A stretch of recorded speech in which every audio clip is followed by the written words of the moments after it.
All right. All right. I think it's live. There's a slight delay, so I'm just gonna make sure this goes through so I can mute it on my. Yes, there we go. Yes, we're live. Okay. So we're here to talk about abortion, and anybody. There's only one person watching right now, so I'll wait a second before I point out why it's on this channel. um, but okay, so we're going to be talking about abortion. I guess I'll just say it now. So the reason it's on this vegan channel is because I think there are a lot of comparisons to, at least for me and maybe you guys, of how we view sentient beings, whether it's human or not, and how we just view lives. So I think there is some crossover. But anyways, so I'm here with Phil and Michael, and we're going to be talking about this. It won't be exactly a debate because I don't think any of us have strong positions against the other. It'll just be an interesting conversation. And I thought of a hypothetical question that I think is very fascinating that I had never thought of before that I'm going to introduce at some point in this conversation. Um, but I won't be moderating like a normal moderation where I will be impartial. I'm going to come in with my own thoughts, but I'm mostly going to let you guys talk. And anybody that's watching that wants to leave some comments, I will be the person to like read the comments and share those. Okay, so let's go ahead and get into it. Let's start off with Michael. Michael, do you want to share your thoughts on abortion and maybe how you view it morally, and then also if you view what should be done legally differently, how you view what should be done legally? Okay. Yeah, pretty similar, I think, in how I view the moral and the legal case for my position, which is pro-sentience, by which I mean I value the current and future sentience of beings that have at one point reached sentience. So entailments of that sort of help understand what I mean by that is I would not value like a person in a coma who would never recover, but if they would recover in the future, since they reached sentience in the past, I would value them. So like I wouldn't kill a person in a coma who will recover in the future. I think that would be wrong to do. But other than externalities aside, if somebody's in a coma who will never recover, I don't think there's a moral issue with killing that person. So similarly, like my sperm, which has the potential for future sentience but has not reached sentience yet, I would not value my sperm in that sense. So that's just to kind of clarify the moral value. So how I see this applying to abortion. Is it all right if I share screen for just a sec? Yeah, go for it. All right. Share screen. Okay, I probably should have tested out how to do this. Yeah, I'm not sure how to do it. Otherwise, I could help you. I'm actually pretty new to StreamYard. Okay, I think I see it here. Window. Cool. Yeah.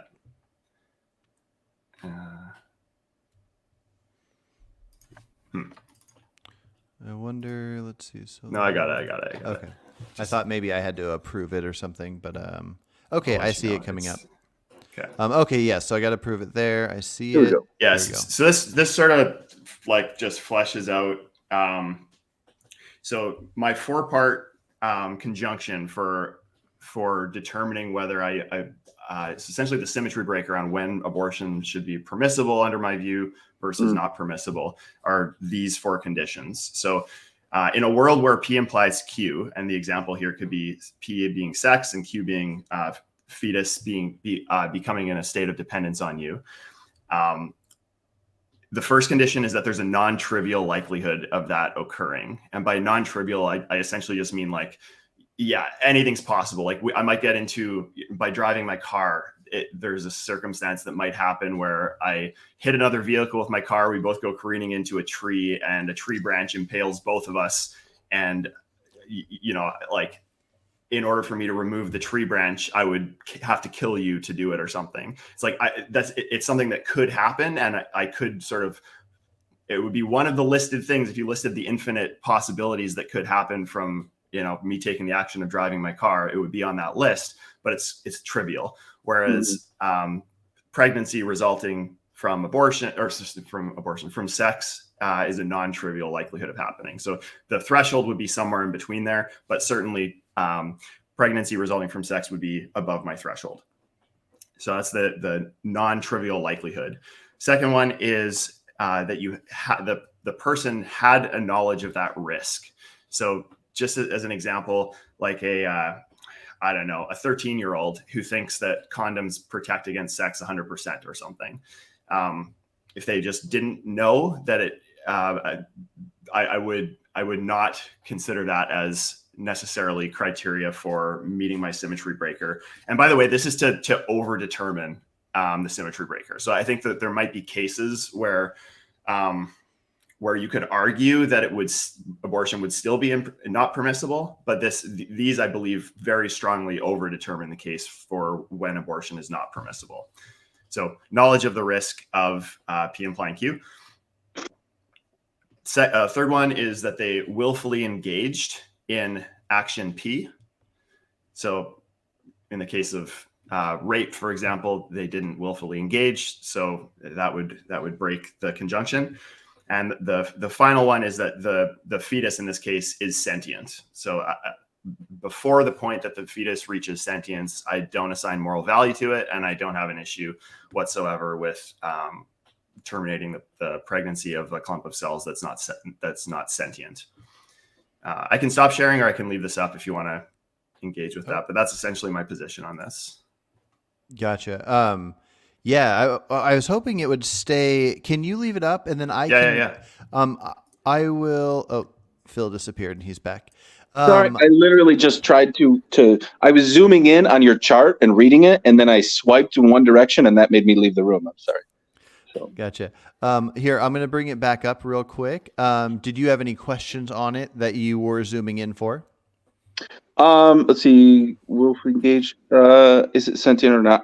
So that we left off where I left, right? We were just talking about at the moment the fetus becomes sentient, then that's when the flow chart is, that's when we start caring about whether or not something happens to it at all, right? Yeah. Nothing else is said. Nope. Okay, so I'm going to hit remove on this, but I have this as an option to bring up, which I think I will bring up later. Okay, so I just want to point out, somebody in the comments said that it would be nice to have a female in the discussion.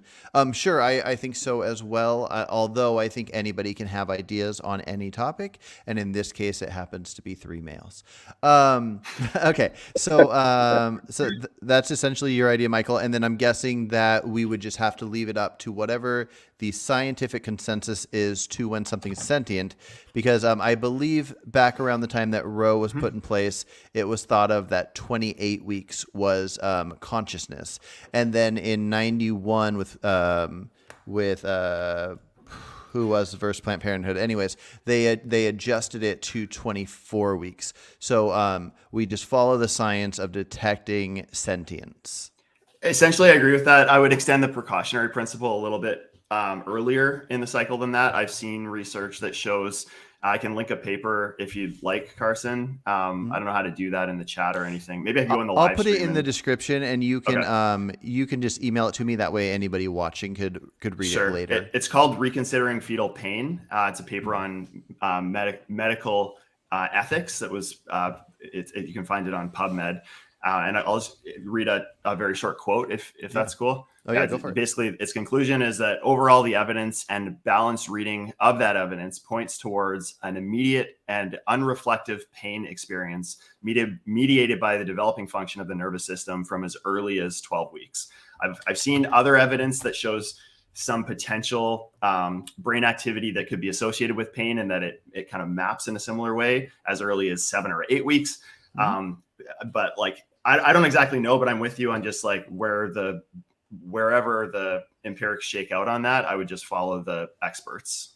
Gotcha. And so with that, in your mind right now, would it be 12 weeks? I certainly wouldn't like try to put legislation in based on my own opinion on this matter. I would delegate that out to better, smarter people on it. But if I was forced to do that, I would probably say 12 weeks. But the better, smarter people that would say when sentience happens. Where there is, if we consciousness. know with absolute certainty, it would be at that point. If failing that absolute knowledge, I would just say there should be some precautionary principle extended to the point where there is evidence that raises the likelihood of sentience. So if there's, so I see no evidence that raises the likelihood between like day 1 and week 1, but I start to see some, fledglings of evidence around the 8-week, and then more concrete evidence around the 12-week, and even more around, as you said, around like the 24-week. Gotcha. Gestational age. Yeah. Sounds good. Okay, Phil, what are your thoughts? I don't think there's going to be much of a debate. I just found the chart really interesting and ethically straightforward.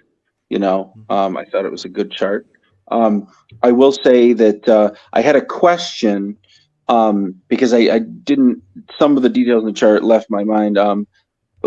What would you say, for example, like we're talking about whether or not there's knowledge? Oh, I'll zoom in as long as it's up here.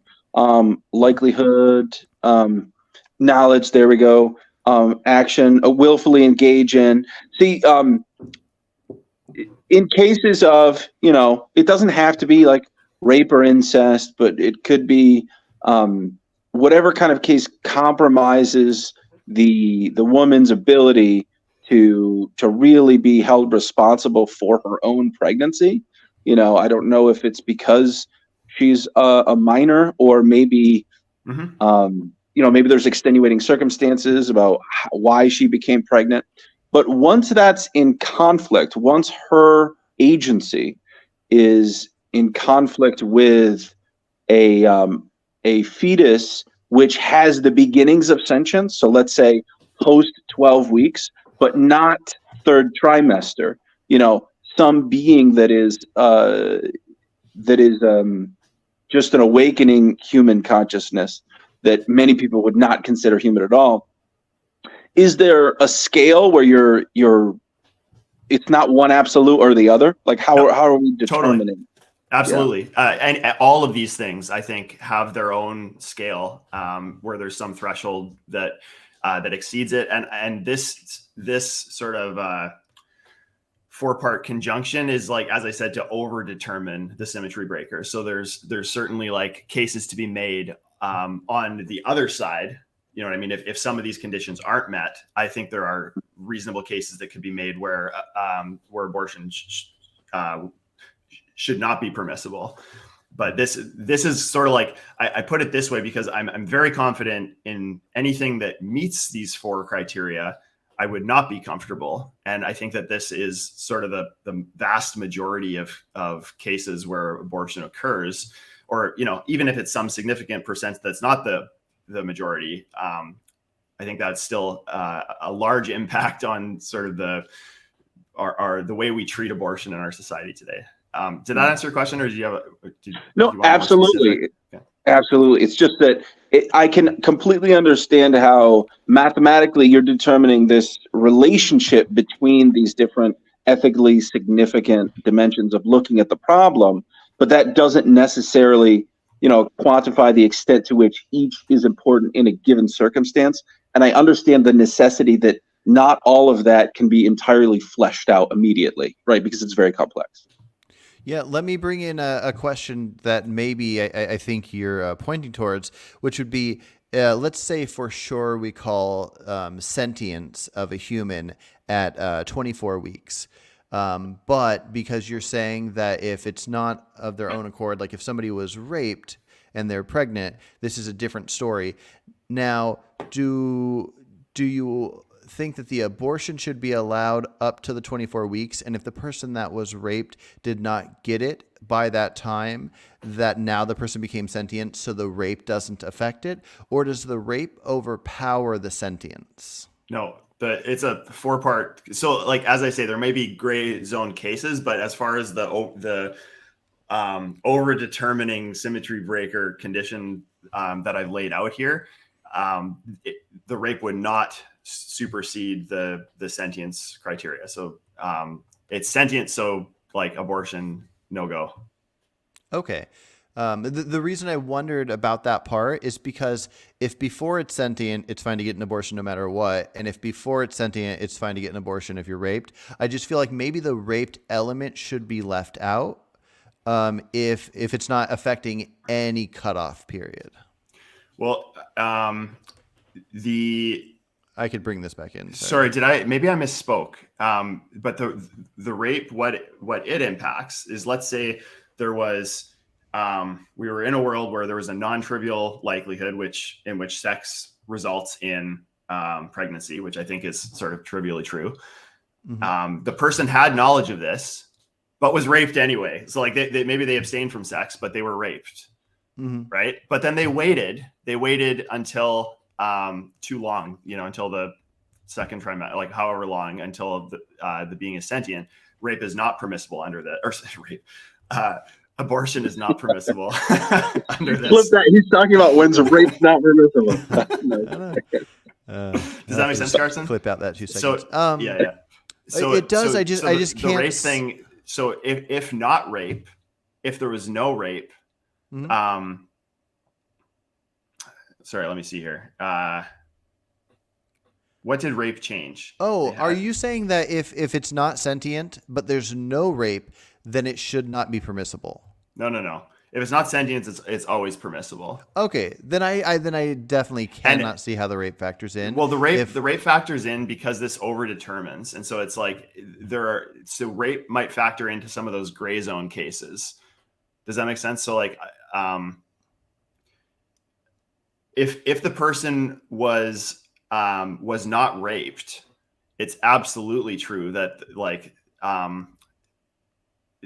that the abortion is not permissible. Whereas if this condition isn't met, then the conjunction is invalidated because only 3 out of the 4 are true, and so this over determining symmetry breaker doesn't apply. And now we're talking about gray zone cases where there's, on one hand, like rights violation on bodily autonomy to the pregnant person, and on the other hand, there's a sentient life at stake, and so we're balancing how we deal with that rights conflict. Gotcha. Okay. I might have explained that wrong the first time, but did that make sense? So I can't fully follow why if anything before sentience is allowed and anything after sentience is not allowed. I can't see the connectors. That's not my condition. Anything after sentience. Okay. So yeah, I understand what you're saying. So like, let's just give me an example and I'll walk you through how this applies to it. Okay. Let's see. So the situation where somebody does not know the outcome of it. Let's just say that like some religious cult group, these kids were raised never even hearing about sex, and they naturally just get to that level of doing it without knowing that a baby can come from it. So that person gets pregnant before sentience of that fetus, embryo, so on. Abortion is allowed, but after sentience it is not. No, right? No. So anytime any of these blue things are the case, this symmetry, this conjunction is broken, and we're talking about gray zone, and we're talking about unique cases. So this conjunction is to say if all these things are true, we can be certain that, or at least under my view, I can be certain that abortion is not permissible. Oh, okay. Okay, now I see. I missed that element of the connection. I'm going to read a couple questions really quick. So somebody, when we were talking about the rape element, somebody said, "Have you been raped? Do you know what that does to a victim's mentality?" It went away. Because they typically feel shame and guilt, this can make the victim take longer to do things. It fucks you up. So that would be the idea that if somebody was raped and then they found out they were pregnant and they're so mentally thrown off that they don't go get the abortion by, let's say, the 24-week period. What are your thoughts on that, each of you? You want to go? It was Michael, right? Yep. Do you want to go ahead? Because right now I feel like I'm an audience member listening to your sort of, you know what I mean? But Well, I'll jump in if you want. yeah, I'm happy to hear your views on all this. Maybe I'll just answer that, and we can turn it over to you, and maybe you could answer that question and kind of flesh out your view. So yeah, so I haven't actually stated my position. I think I did misspeak earlier. I got a bit jumbled in my words, but I did not say my position on what happens when somebody was raped. When somebody's raped, it actually it invalidates this whole thing, and I haven't shared my view on what that is. It's gray zone, and there's a lot of things to consider. There's two different, and what that commenter brought up is a valid point to consider when considering the rights between the pregnant person and the fetus, so the sentient fetus. So yeah, I think it's a good point, but it doesn't really apply to this part of my view, which overdetermines the symmetry breaker for when abortion is not permissible. Okay. Is that, yeah? So that's yeah, how I would answer let's that. go If you want over my a quick- opinion, I can give my opinion. Let's go over but, a quick element before we have Phil explain his thoughts on abortion in general. So once the fetus is sentient, but it's from a rape victim, what would be the scenarios where that would make you find it permissible?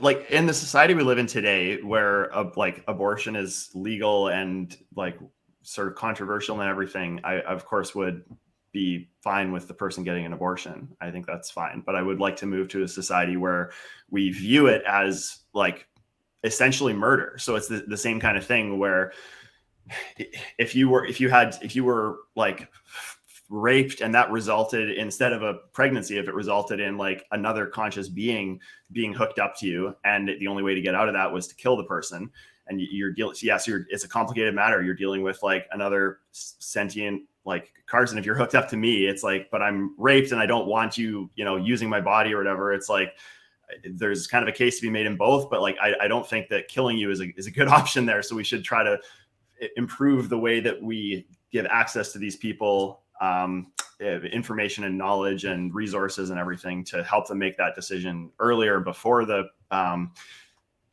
before sentience is instantiated, such that we're not in that position.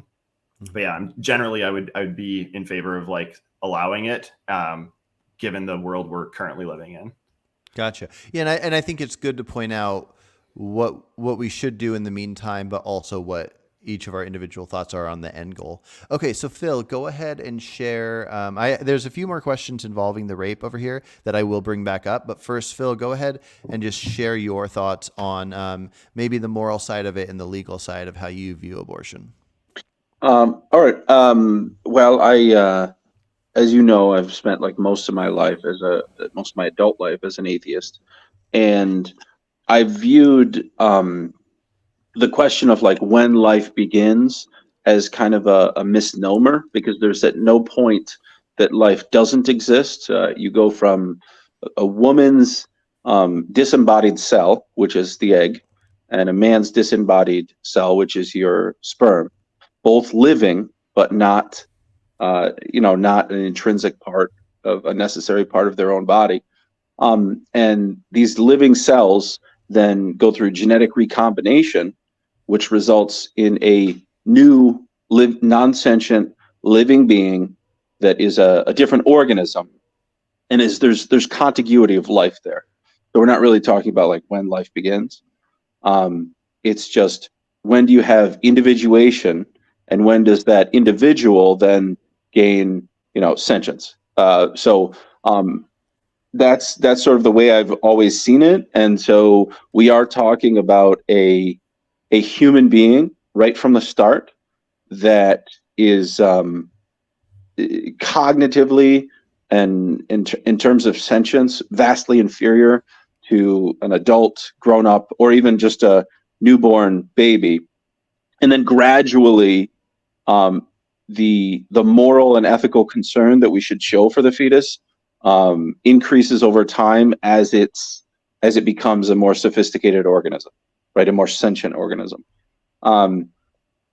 But until I became Christian, I didn't actually care about that if everybody doesn't see that as a human being, and they're like, oh no, that's not murder, that's just it's just like a cyst growing inside you, that's all it is.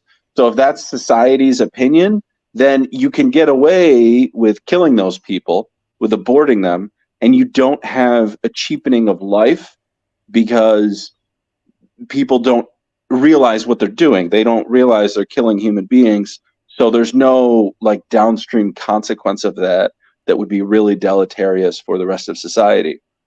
But once I became Christian, I accepted a kind of sacredness to humanity, where then I do value every human life just for its own sake, even if it's not born yet. And so that's how I feel about abortion. What if it's not sentient yet? Logically, I 100% agree with what you're saying. It's not that we don't care about. It's not that we don't care about a being that's not yet sentient.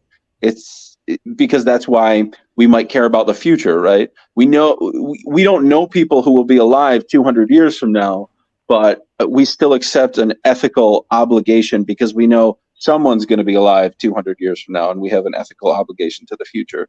But you're right, with an individual who doesn't yet exist, you can terminate that life as I saw it before. You can terminate that life without having too much of an ethical problem, because it's not, there's no one at that point who's being harmed.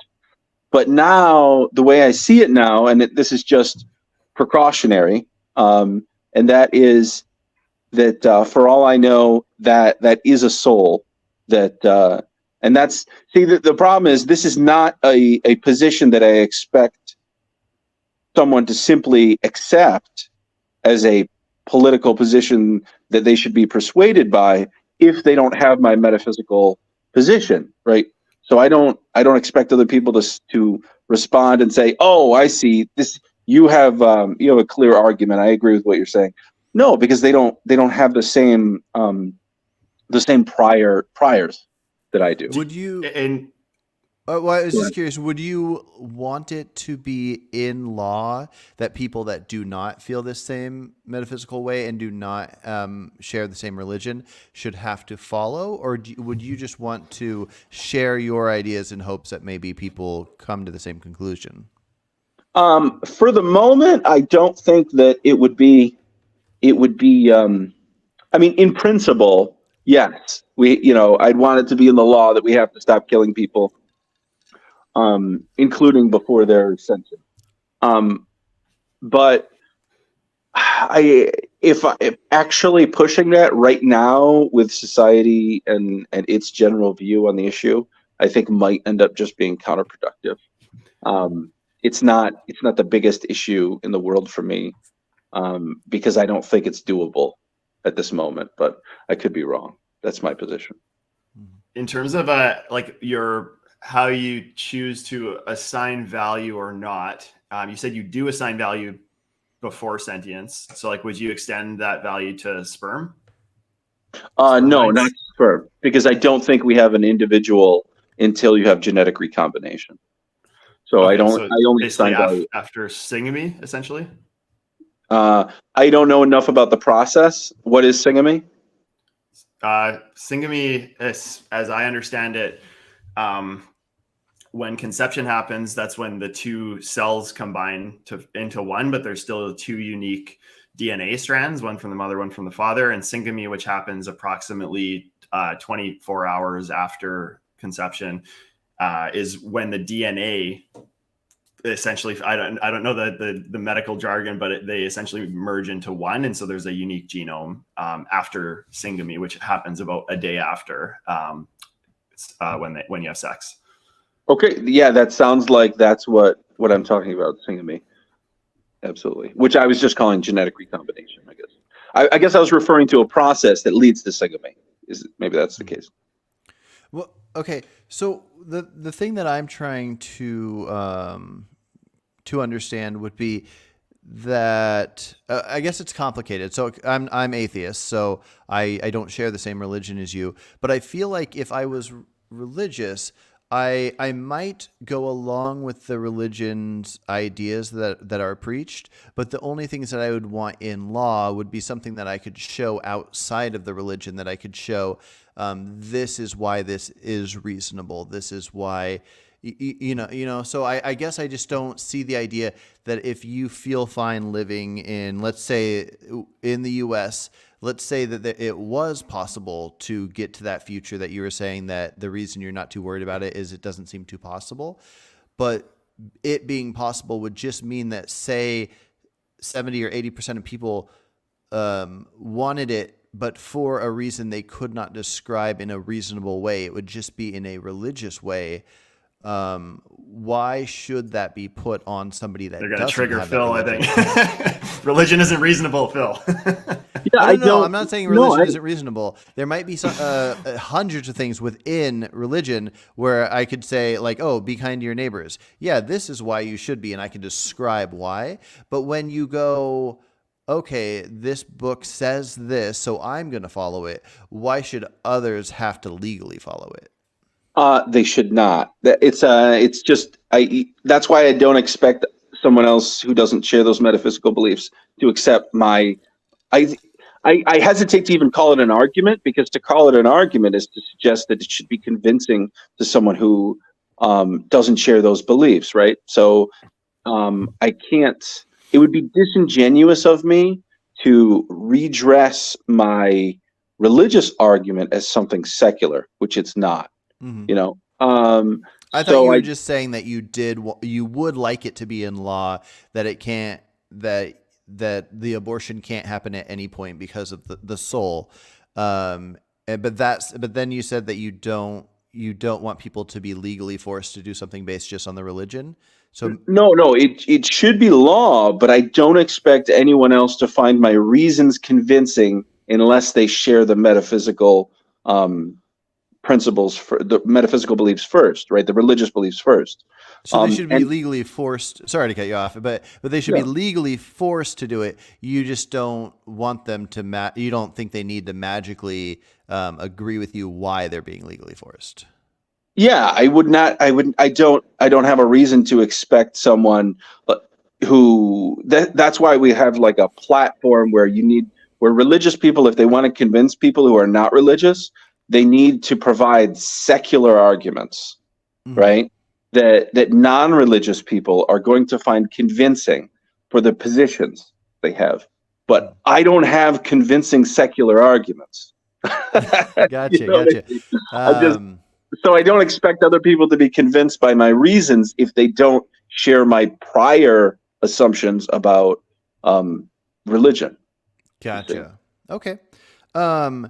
Well, let me share my thoughts, and mine are probably the most moldable, because I think I feel like I want to be convinced of whatever will lead me to what I think is right, and I think this is a very complicated topic. But my current stance would be something like this: something like, once it's sentient and can feel, I don't think anything that can feel, that can be made to suffer should suffer. So once it's sentient, anything that could lead to suffering, I don't think should happen. So in a sense, I don't think the abortion should happen at that point of sentience. And that's just my generic take on humans, well, and other animals, but humans. And that transcends being in a society or not. I have this other unique take that in a society, one of the most desirable things would be protection from death. And so, and other harm. And so when you have a society, you have your laws say, humans can't harm other humans. Humans can't kill other humans. If you do, you go to jail. I think the importance of this, which I would compare to the importance of, say, freedom of speech, is so absolute that you don't give any wiggle room for getting in the way of this, which is why it's not a huge topic for me that abortion can't happen 1 week into pregnancy. But at this point, I have not been convinced that we shouldn't have that.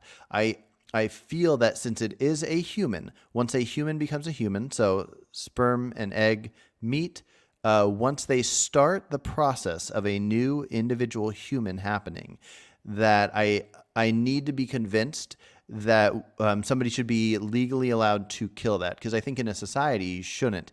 Out in nature, if I came across somebody killing somebody, I would probably kill the killer for various reasons.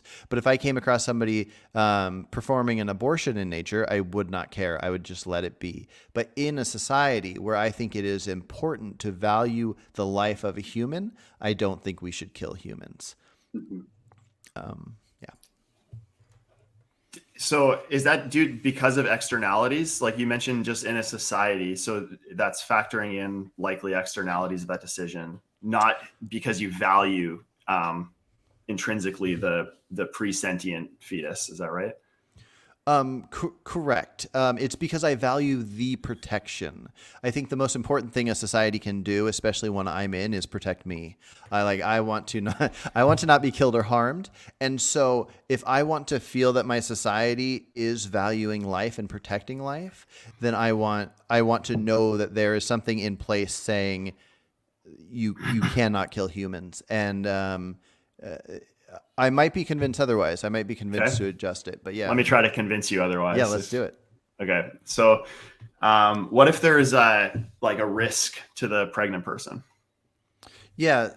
So I view that as a form of like self-defense. I don't know where the threshold is for what type of risk, but yes, if you have a person, like I think the location of the person doesn't necessarily matter, but if the mother is this person and inside is this other person, and the person inside is going to be what causes the death of the mother, and this can be detected, then you would use self-defense, or she wouldn't be doing it herself, so it would just be defense of the mother to prevent that from happening, whether you kill or not.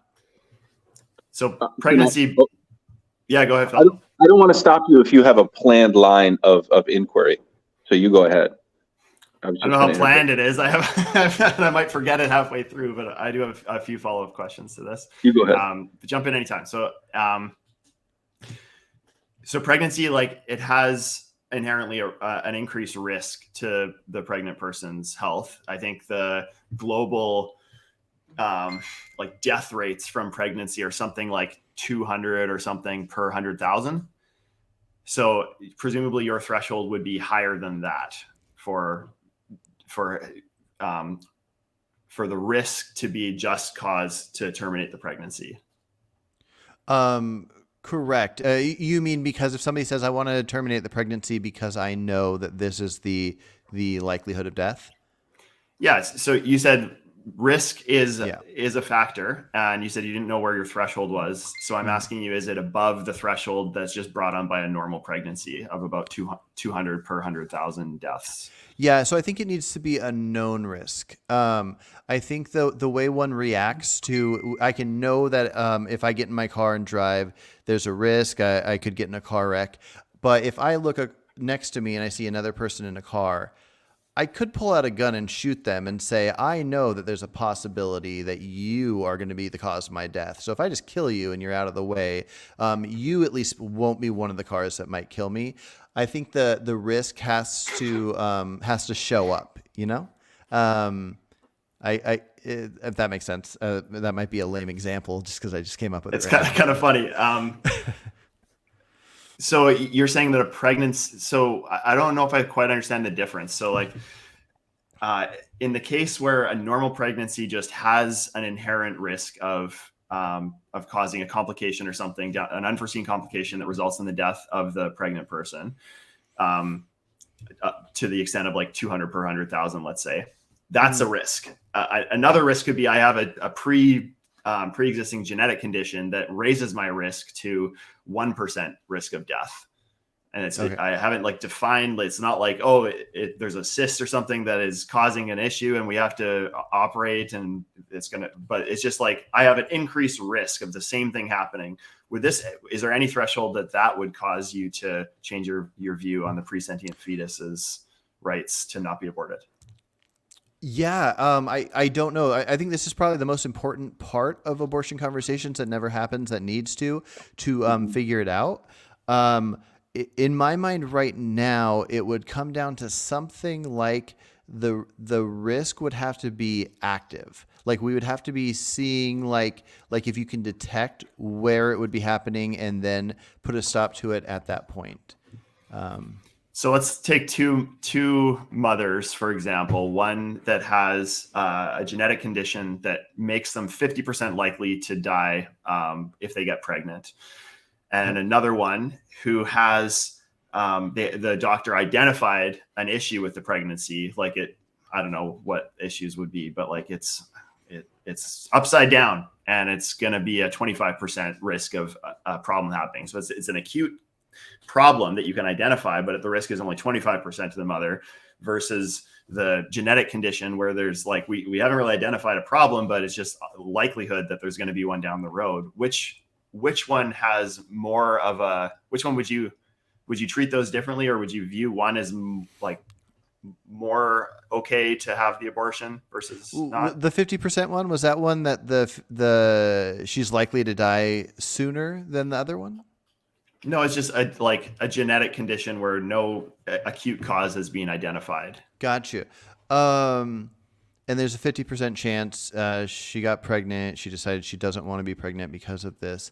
Yeah, and in both of these cases, it's not something that could likely be detected and solved as it's happening. We would just imagine in both cases, they would just what leads to the death would happen so quick you couldn't prevent it. Sure. Yeah. Yeah, I don't know. This is an example where I probably would. I don't know. I'm going to ponder that and try. I'm going to compare it to a situation with two people that are already born. Phil, do you want to give your thoughts on his question to me while I sit back and try to ponder? Absolutely, sure. What I was thinking of when he brought up that line of questioning, or when you answered it before, is just the analogy of what's really important there. I do think that, and that's exactly where Michael went with his line of questioning, is where I would have gone, which is like, we all understand that sex results in pregnancy, that pregnancy carries with it a certain risk, that what we're doing is forcing someone else into existence. Sort of like, let's say we have power over our kids, so we take our kids out for a drive. We understand that there's a small but still present danger to ourselves and our kids when we get in the car and go somewhere.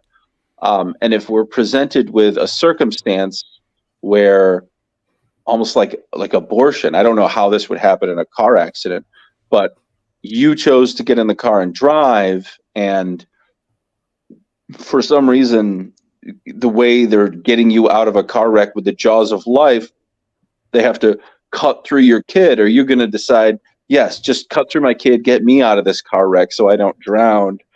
That doesn't sound. It doesn't sound like that's ethically sound necessarily.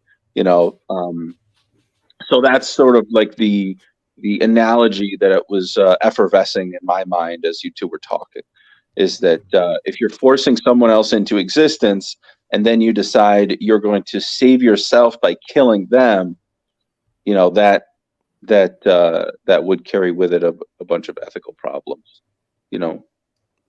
Yeah, I'll respond to that super quick, Carson. I was going to ask you to. I wasn't going to. So yeah. Okay.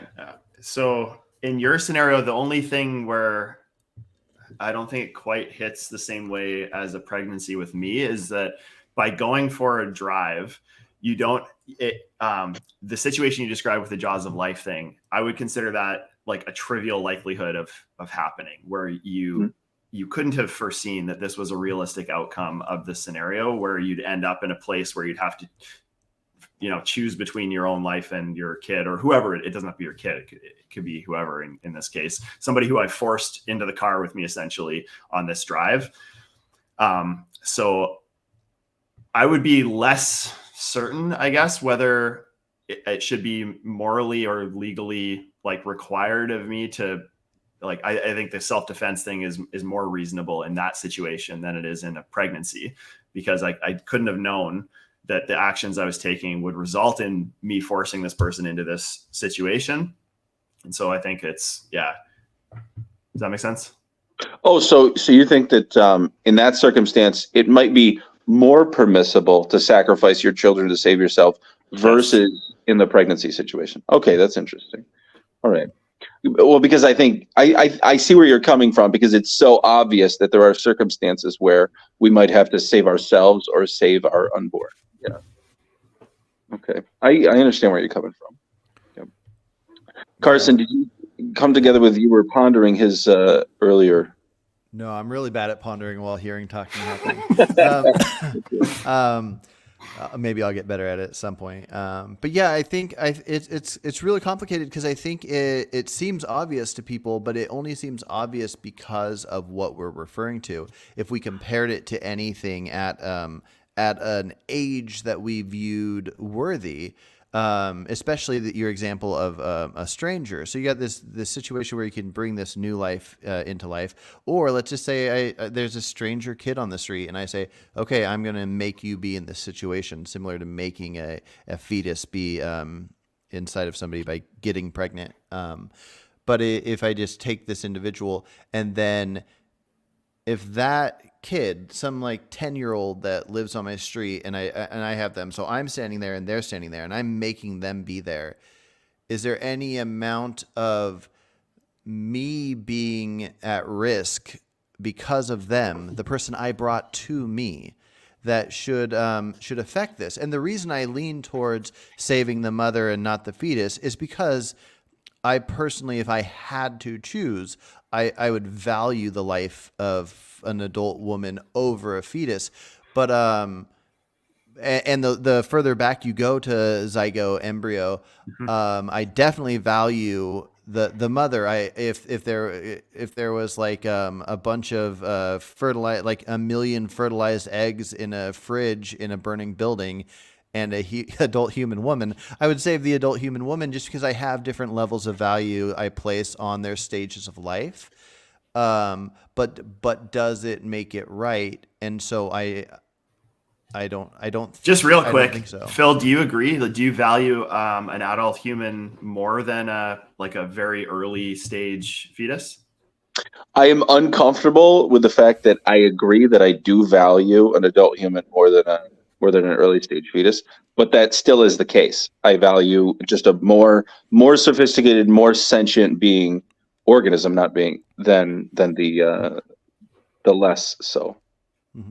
Yeah. Would that extend to like less sentient adult humans, like severely mentally disabled?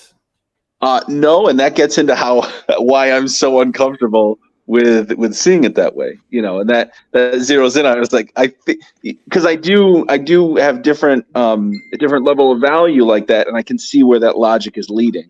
Like, oh, if somebody's mentally handicapped, let's get rid of them, or if somebody's fallen into a coma, let's just get rid of them. So yeah, comparatively, I think it's pretty easy. If you had a burning building, you have a person and a dog, you save the person. If you have a 12-year-old and a 90-year-old, you save the 12-year-old. If you have somebody that's severely handicapped, where normally in our society where we can take care of them through governmental services, and you have just a regular 20-year-old not handicapped person, and it's so tough when you say handicap, because there's so many levels of a handicap that obviously I'd save the handicapped person over the other person. But when you talk about somebody that so severely cannot take care of themselves, I would save the other person so quick. And that doesn't mean I think the other person lacks value. It's just that if I had to choose between, I can assign the value. But I think I would choose a fetus that has not been born yet, that's a couple weeks from being born, over a 100-year-old. But I would choose a 12-year-old over a 1-year-old. So I'm actually really interested to see. I know you made a list of like what ages you value. I haven't thought of that ever, but I'd love you to share that at some point. Yeah, I'll send that over to you. I need to find it. Oh, that is interesting. Yeah, I see the logic, and so I don't I don't vehemently disagree with the logic at all. It's just that there's a red flag is going off in my brain that it's somehow like a repugnant conclusion. You know what I mean? Even though I 100% see the logic. And if you're forced into a situation where the result is they both die, and that's how these ethical questions are usually posed to graduate students, or not even graduate students, like freshmen in college in some philosophy course, where they're like, if you have to swerve, are you going to hit the two grandmothers or are you going to hit the one baby? I'm probably going to hit the two grandmothers, the not two 90-year-olds. That's horrible. It makes me feel like a Nazi, but I agree, Yeah, I think it's interesting because like answering these questions, if presumably if you answered every possible hypothetical question, they would all point to the same direction as to like some underlying kind of grounding for what you value and what you don't. And so, yeah, so I mean, I think it is like important even in these uncomfortable edge cases to figure out which way you go. And then it's like, look at what's true of the baby that you valued over the two grandmothers. Well, maybe it's the future sentience that's available and the quality of life that person will have. And so clearly that factors into your moral system. Whereas like in the case of the fetus versus what was the other one, the mentally disabled person, you said you'd value the mentally disabled person more, right? So it's like maybe the current sentience also, or something. There's something else there that's true of the one that's not of the other that also factors in. So it's like you start to build these like the building blocks, I guess, of like your moral system through these weird hypotheticals that kind of push you to answer tough questions. As an aside, that question I just posed with the two grandmothers and the one baby, that is a question in criminal justice, and the right answer is to always just value the most people that you save and never make a judgment call about how much one person is worth over another. That just happens to be, which, I mean, that probably is, despite my answer not being correct as far as they go, that probably is the right way to train our officers. I don't know if you agree with that, but to not make judgment calls about who's worth more than others. Yeah. Yeah. That's the thing. Cause I think hypotheticals, kind of like Michael said, really can help us sharpen exactly how we feel in ways that we wouldn't have thought of before, but something where you can't know the details. You can't know a certain age. You can't know this. Similar to, doctors need to, if there's a car wreck and one person's covered in swastika tattoos and the other person's not, they still have to focus on who's the most likely to die to help them first. And so same with the police. I think that is a good code to go by. I have a very interesting challenge for both of you. But before I do that, I want to read a couple of these comments and then we'll do that. So this was back when we were talking about the rape abortion element.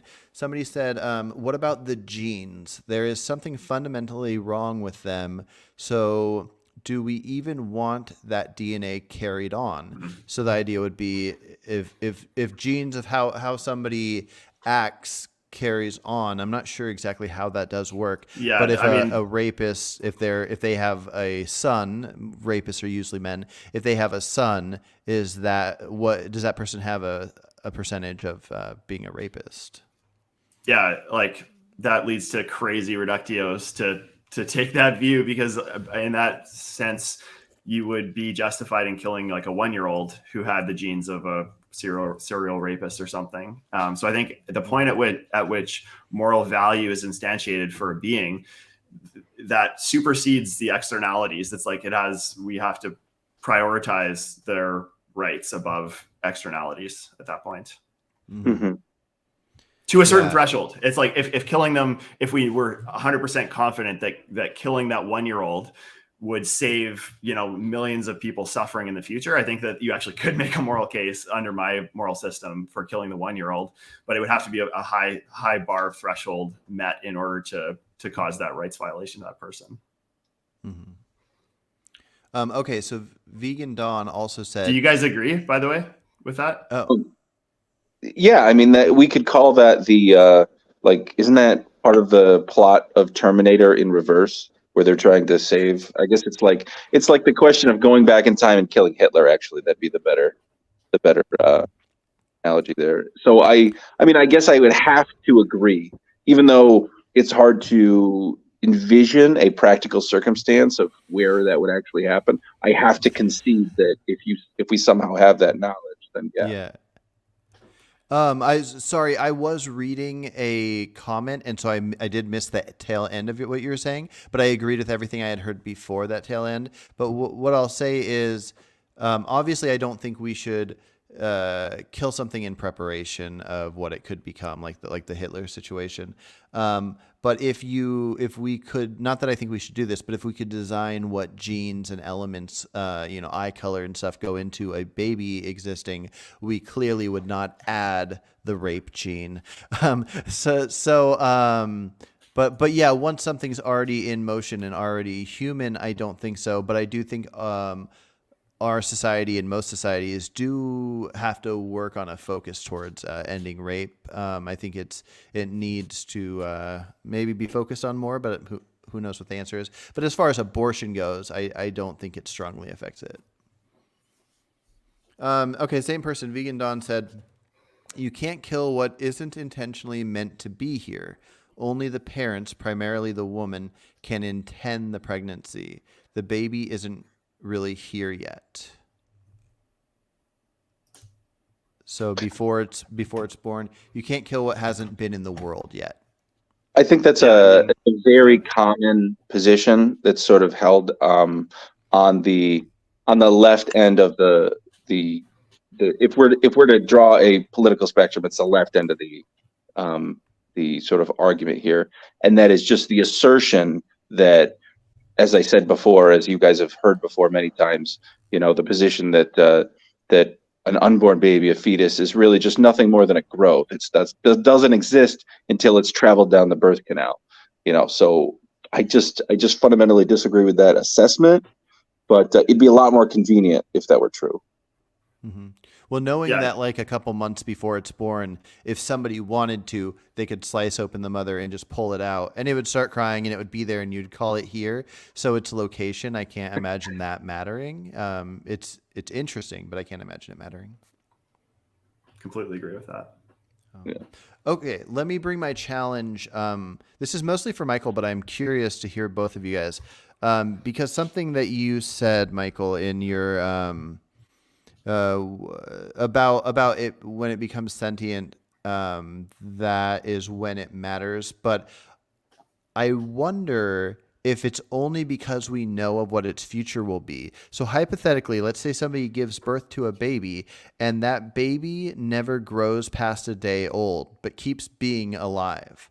So the next day it's one. The next day after that it's one. It never grows. It keeps wanting to drink milk. It keeps crying. Mm-hmm. And it's essentially like if you had a baby on day one, but for 80 years, it might be that same thing. What are your thoughts on this situation? And you can imagine it happened once, or you can imagine it happens like 50 times a month. Is there some legal thing where the government should be obligated to keep it alive, or can you terminate this thing knowing that it won't become something else? Sure. So obviously there's some externalities to be considered there. But if we're like just factoring those out in the hypothetical, no, like I would value that the same way I would value any other like being of equivalent and capped sentience level. So like an animal of some sort, I think, that had similar level of sentience, that like if you gave birth to a squirrel, I don't know, it's like I would kind of treat it with the same kind of rights, of which I'm a vegan, so I would treat it with, I would give it the right to life and that kind of stuff. Gotcha. The way I see it is that we already have an example of that, I would say, in a sense, which is that just a profoundly retarded person, if you just have a profoundly mentally handicapped person who can never learn to even wipe themselves, that's essentially what we have right there. Mm-hmm. That's a better example. Yeah, so ethically, you just have to take care of them, and someday they'll, one upside, I suppose, is they're not actually that much of a drain on society either. We're just feeding them and letting their life take its course. So that's what I would see. And maybe it's the state that has an obligation to take care of them. Maybe that's fair instead of the parents. But yeah. Yeah, well, not that this part matters, but would you guys say, like in nature, if we didn't have a society with the abilities to take care of, and people are constantly traveling, would you find it reasonable to euthanize that baby, or the severely retarded person, or the squirrel, assuming it wouldn't go into nature? Yeah, I like the disabled person better than the squirrel one. Okay. Yeah, like now we're adding in externalities because it's like a burden on the society to travel and whatever. And there's like maybe certain, like we can't move as quickly. And so more of us die or something. So yeah, there's going to be externalities in this society or in other potential worlds where that I think could be justified. Yeah, in some sense, we have the luxury of having a more sophisticated society. If we lived in a much more brutal world, then yeah, infanticide would have to be a part of the equation, just like it is, or just like it was in ancient times, braining children you couldn't have. Let's see.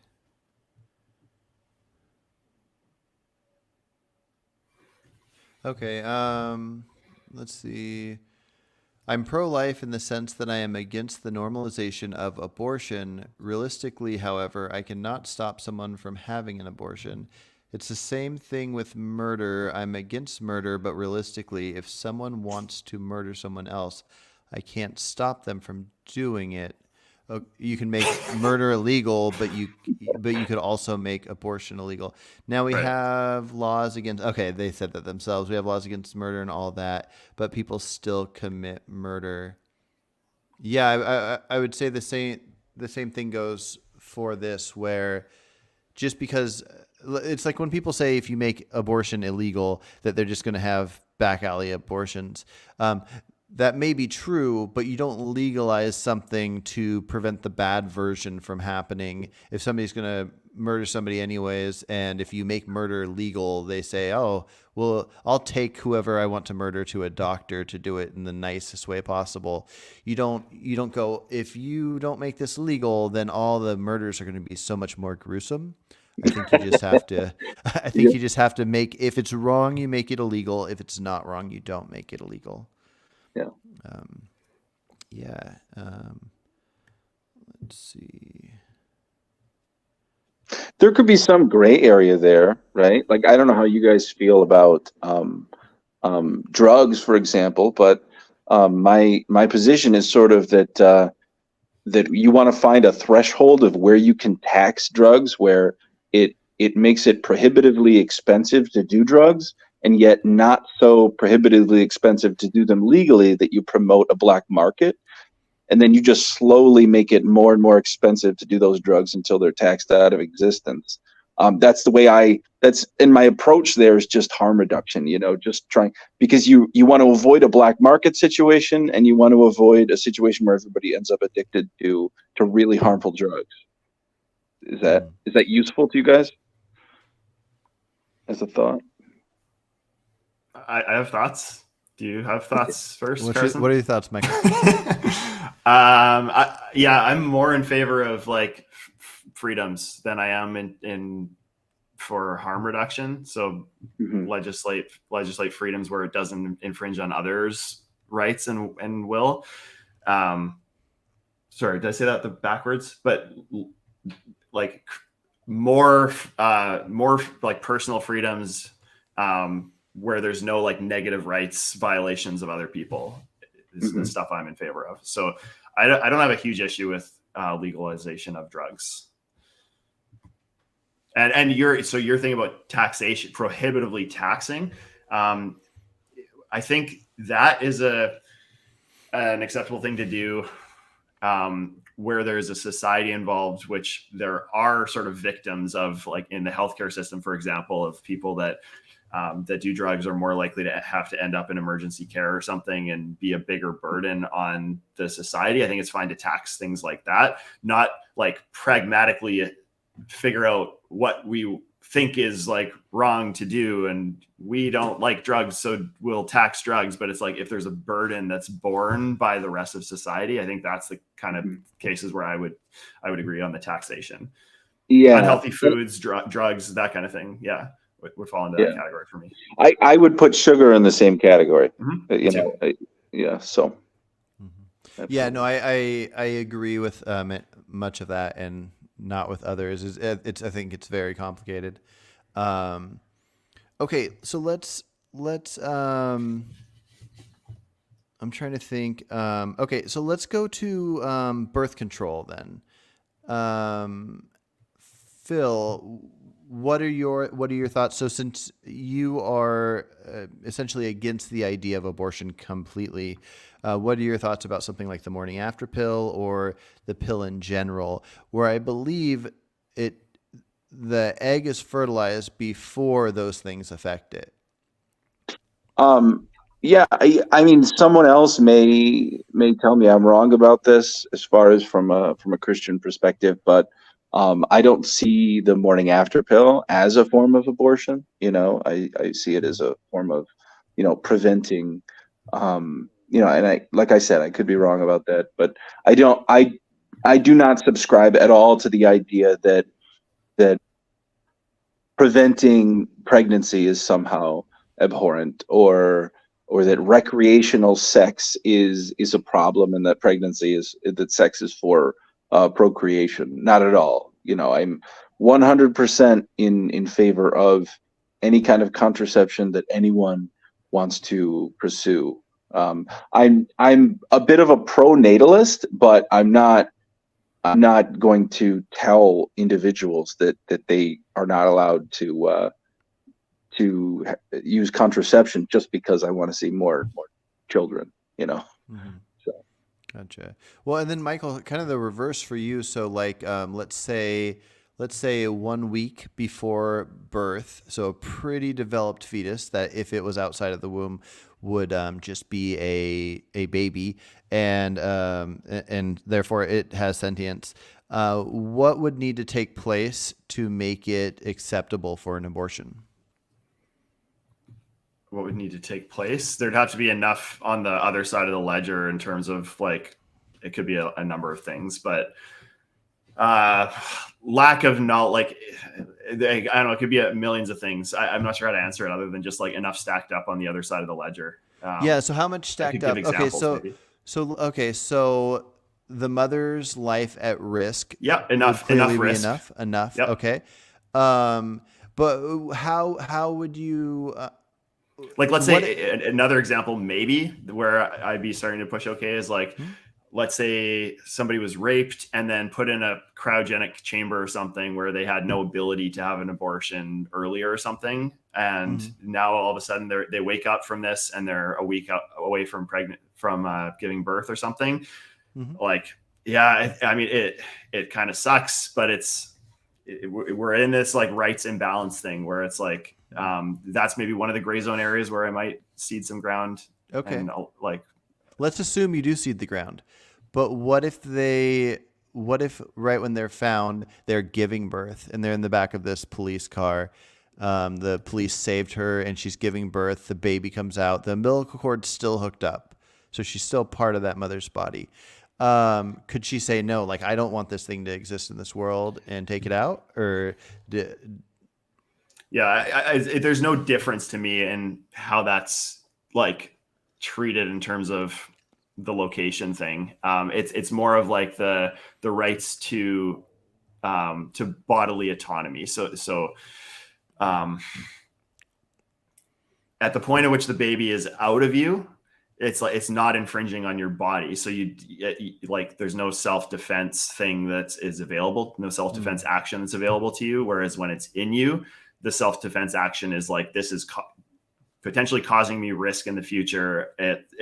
You know what I mean? There has to be some harm for self-defense to apply. I think it's not just like, I want to have an abortion for fun. I don't think that is a valid reason to have an abortion at any point. Well, other than presentience. Presentience, go ahead and have all the abortions for fun you want. Gotcha. Well, and then another thing that I think would be interesting, because if somebody was holding a baby that was just born, and let's say it was born a week early, like you would consider would you consider that baby to have essentially the same value as almost all humans? I haven't thought about like the whole which humans do I value more than other humans thing. So I don't have a super well thought Okay, out but if a opinion on trolley that. car was going towards 5 people and you could pull a lever and it could take out a 1-day-old baby, would you Yeah. sacrifice that baby for the 5? Would I sacrifice? We're getting into like the action thing. Sacrifice would it I, like would I push the baby in front of the train? Like I correct. It's a fat baby. Oh. You push it in front of the train. Would you do it? I just want to No. see. No, I no, just no. want to see if you value it No. essentially like most humans. I wouldn't do it. I wouldn't push Okay. a cow. Like I don't know if I'd push a cow in front. So here's an interesting thing I've never thought about, and I think might be worth thinking about. Although I don't think it'll ever lead to us changing our minds on the risk of the mother. But let's say that there's a risk if you don't terminate the baby, the mother will die. But the same could go the other way around, where this baby that's at the same level that we could be born and fine, if you don't terminate the mother, the baby will die. And so you essentially could say, oh, like imagining a person that thinks the younger a human is, the more valuable it is or something. If you cut the mother open, she will die, but you can pull that baby out and it's fine. So it's a self-defense against the mother that was harming the baby, identical to the vice versa. So what are your thoughts on that? Yeah, I would agree with that. I think like in the society we live in now, like that's deviates so far from just like what is acceptable and what is thought to be possible when you have sex. It's like that you're going to be in a position where the baby's life you're going to be forced to have the baby's needs ahead of your own or something. So it's like, it's not a foreseeable risk right now in our society.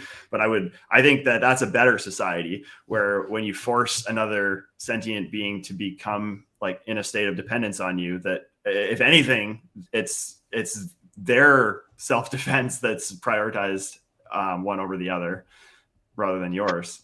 And not just a state of dependence on you, but you forced this being into existence to begin with, So yeah.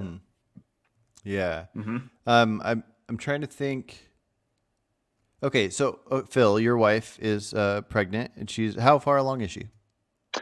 She is now. We got 2.5 months to go. Yeah. Gotcha. I'm trying to think of the way to not have like a wildly tough question. You tell me you don't want to talk about this at all if you don't want to. But like, do you know her thoughts on like?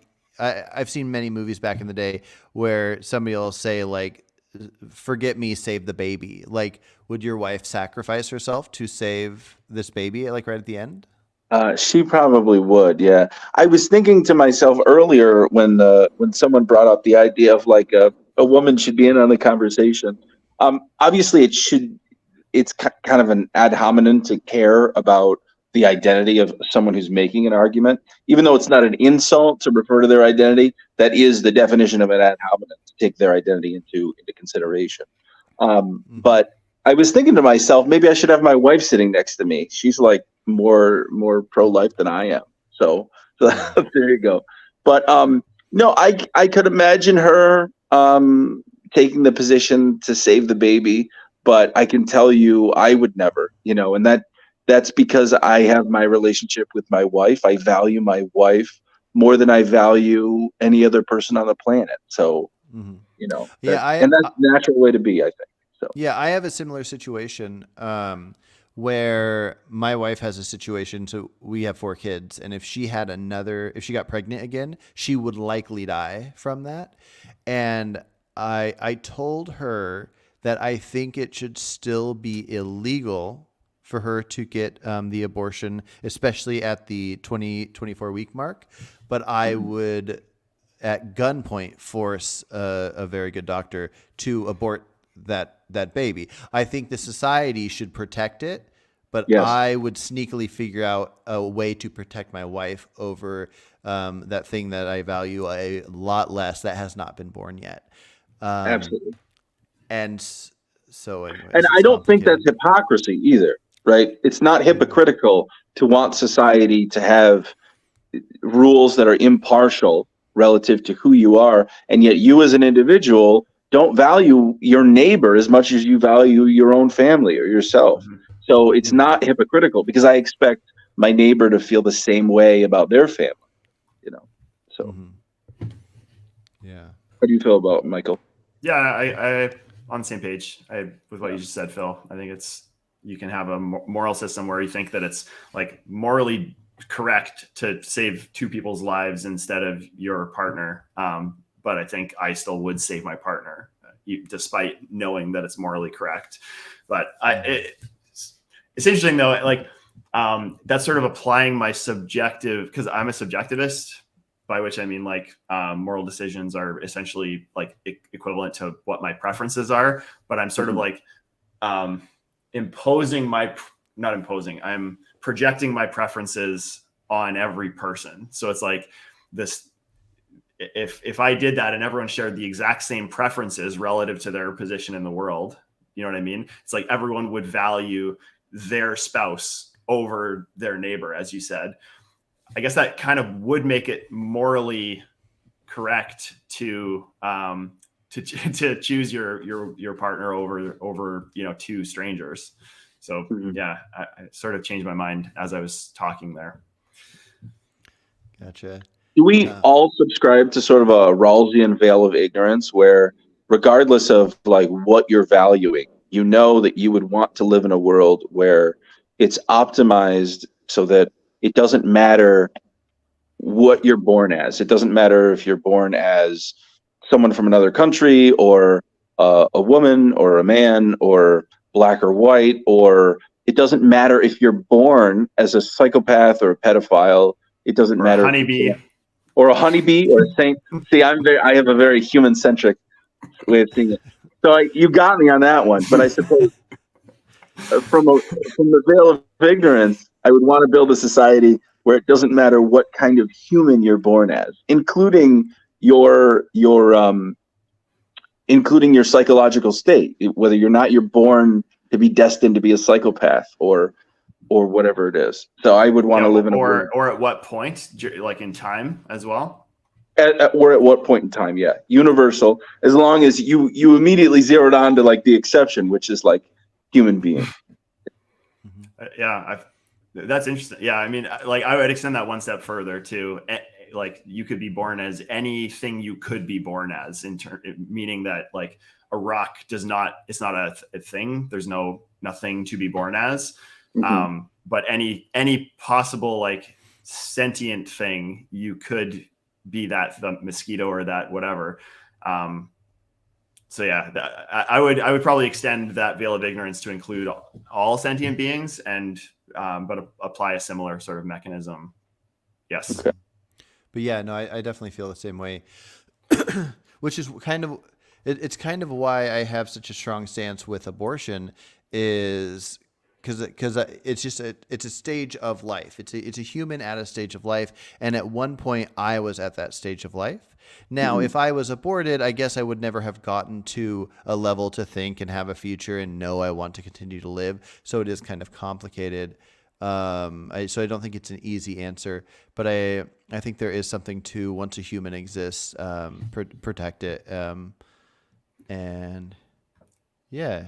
Can I propose a slight topic change? Yeah, definitely. I'm curious, just like since we're all sort of in the similar position in terms, like we have different cutoffs, I guess, and criteria, but like in 90 probably percent of cases, we would probably all agree on the same thing. What do you guys think are the strongest arguments that the other side would put forward, like the pro-choice side, for example, that we could maybe discuss? Yeah. Our response to those things. So the reason, I think I told you this before, the reason I used to be pro-choice is essentially bodily autonomy. I think bodily autonomy has a lot of issues, and I think it's usually a poor argument when it comes to this topic, or at least a lot of the ways it's used. Let me point out the ways it's used poorly before I point out the ways it's used right. Because forcing somebody to not use their body in a way that could harm somebody else, if you view the human inside as being harmed, then that's no different than if somebody's punching the air and then you happen to step into the air space that my next punch is going to go into. So I don't have the bodily autonomy to move my arm where I want it if I'm going to make connection with your face. And same thing with, I don't have the right to bodily autonomy to do something with my body to remove this fetus that is its environment it needs to live in. So that's the bad element of bodily autonomy. The reason why I think it's the best argument and why I think abortion is not an easy topic is because I think none of us should be forced to do anything with our own bodies that we don't want to do. Like if I came across a dying person, had to pluck out a beard hair, and that would instantly save their lives, I don't think I should legally have to pluck out that beard hair. Now, there are some situations when it comes to neglect, if you could easily save a drowning child that's drowning in a small amount of water where I don't have to risk my life at all. I think we should have some obligations where you could get some jail time if you see a baby that got dropped off in front of a building and it's on camera. I see it and then I just ignore it. And then that baby dies because I didn't pick it up and take it somewhere. I don't think I should be charged with its life and go to jail for life, but I think I should get some form of punishment. I think we should have slight laws that help us not neglect dying children. And that might carry over to something like a beard hair pluck. But for the most part, I think something as basic as plucking out a beard hair to save a stranger's life, I shouldn't have to do. And so we should all have this freedom to not be forced on anyone else.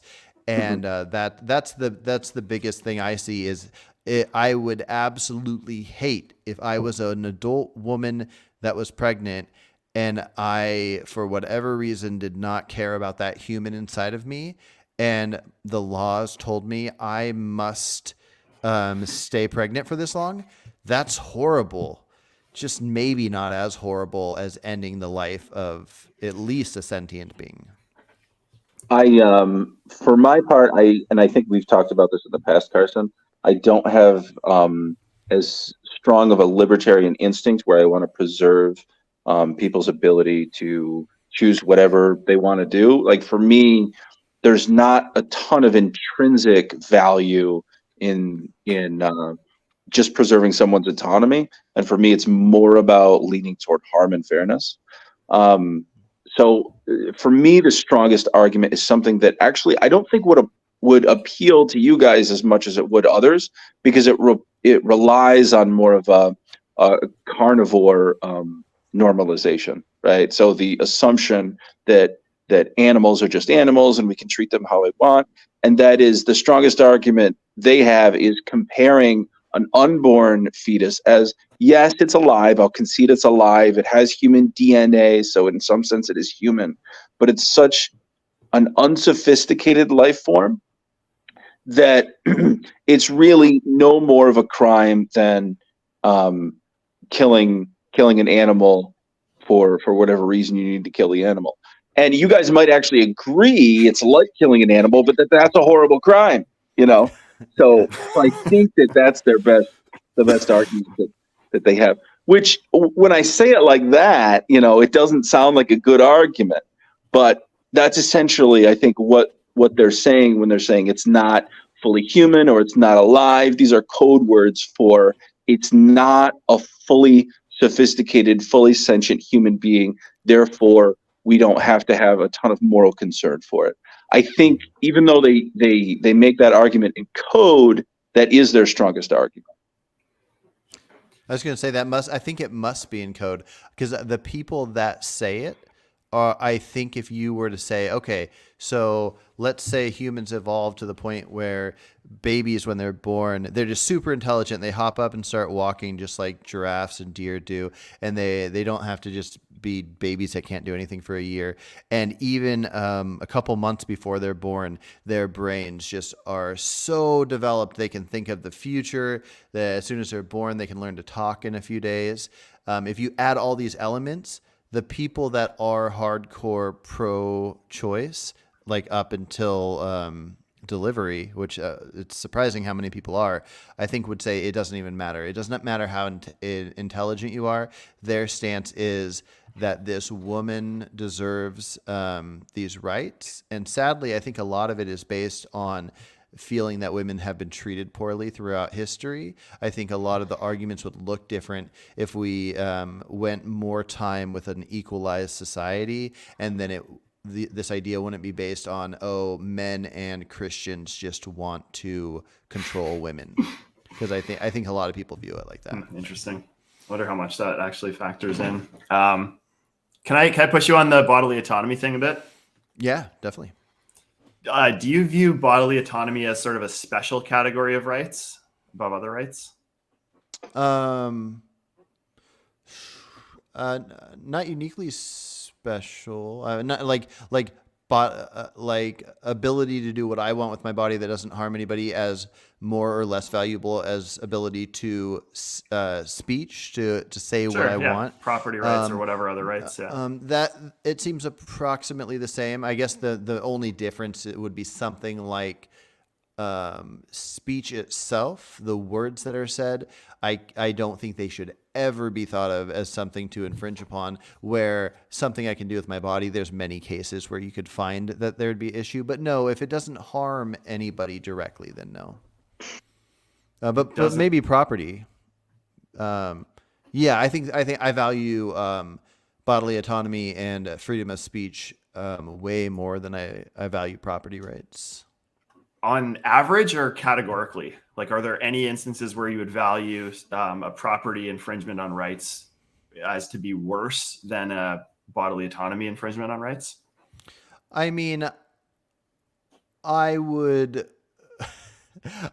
rather.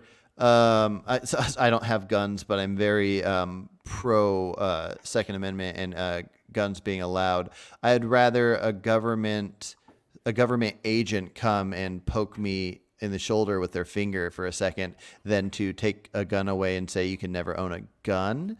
Yeah. Okay. But on average, you would view it like in most of the scenarios that come up, bodily autonomy is probably valued more, but yeah, there are like, it's not categorically more. It's like the poking is still, you would choose that. You would choose to lose that right before you would choose the right to your guns. But I would also, guns is such a silly example because I don't have guns, but I do defend that right so much that yes. But I'd say the same thing if the government told me I can't say the N word, which I never say, versus the government taking guns away. I'd rather them tell me I can't say the N word. But no, I never want to use that word. I have zero interest in using that word. But I feel so much stronger on I don't want a government agent poking my shoulder or telling me I can't say the worst of the worst words.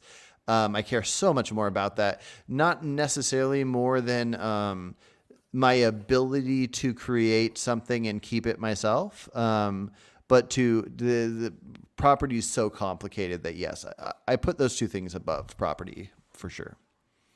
So just like one example. So let's say there was you were on some policy committee or something, and there were two policies, one of which had to be instantiated. And one of those policies was we will tax people at 90% of their income for the rest of their lives. And the other one was everyone has to come in and get like, I don't say poked because that sort of implies like a vaccine or something. I don't want to go there, but like, let's just say some like poked in the shoulder, like you said.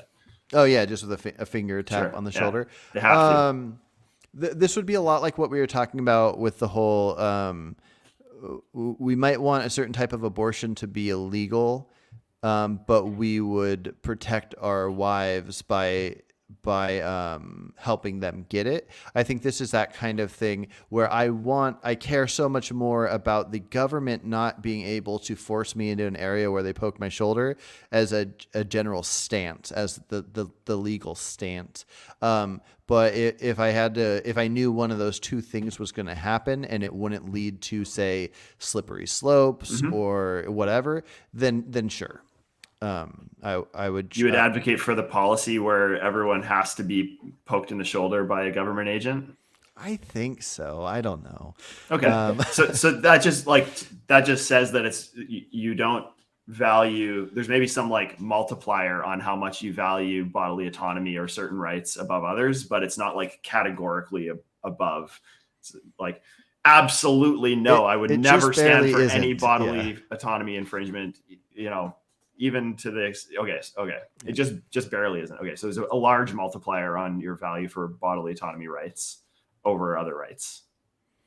Sorry, what's that? And there's a large yes, multiplier. Yeah. Okay. Mm-hmm. Okay. I think my view is fairly similar. Maybe like my multiplier is a little smaller, but I think I'm sort of in the same boat. I view it as like this, and this is my response to bodily autonomy is like, I think it is a right that should be protected as of other rights, your freedoms and property rights and all those things. And like the extent to which I would grant those rights is just like, I would put the ledger up of like, what are the other things in balance? And I think that I would personally rather have the right to not being taxed 90% of every dollar versus the right of like being poked in the shoulder. But like, if you would value that differently, I think that's fine. It's just what we each value. And like, I don't think there's any reason to put the category of bodily autonomy ahead of like the tax, right? The right not to be taxed or something. Do you feel like rights are something that you get a little bit of it when you're a kid, and then slowly you should accrue more rights recognized by the rest of society over time until you reach the age of majority? Or like, how do you feel the rights? Like, in other words, do rights pass from your parents have rights over you, but then you have full autonomy unto yourself when you're 18? How do you view that? Yeah, I would say not necessarily as you get older, but it effectively works out to that, like in most cases where rights are granted as they sort of make sense in society. If somebody has a rational brain, like if you don't have a rational brain, you probably shouldn't have the right to vote. If you're below a certain IQ or something like that, I probably wouldn't grant the right to vote if you're mentally disabled, or the right to drive if you have certain disablements or something. And yeah, kids are in a lot of those scenarios where they don't have a fully developed brain and all this. So yeah, that's how I would approach answering that question. And does that answer it? That does answer it. It's sort of interesting because on that point of voting, I think we might have an interesting point of disagreement, because I don't necessarily see the right to vote being granted because someone is now wise enough and informed enough to be able to vote from an informed perspective. It's more that someone is able it's a very low IQ bar. So it's like, I'm not talking like just below average intelligence. I'm saying like if they literally like, I don't know. I could probably have to go case by case, but like I'm picturing just like Bree, that like mentally disabled person who is kind of just like in a chair, can't do anything. Okay. Yeah. So in other words, they can't be exploited.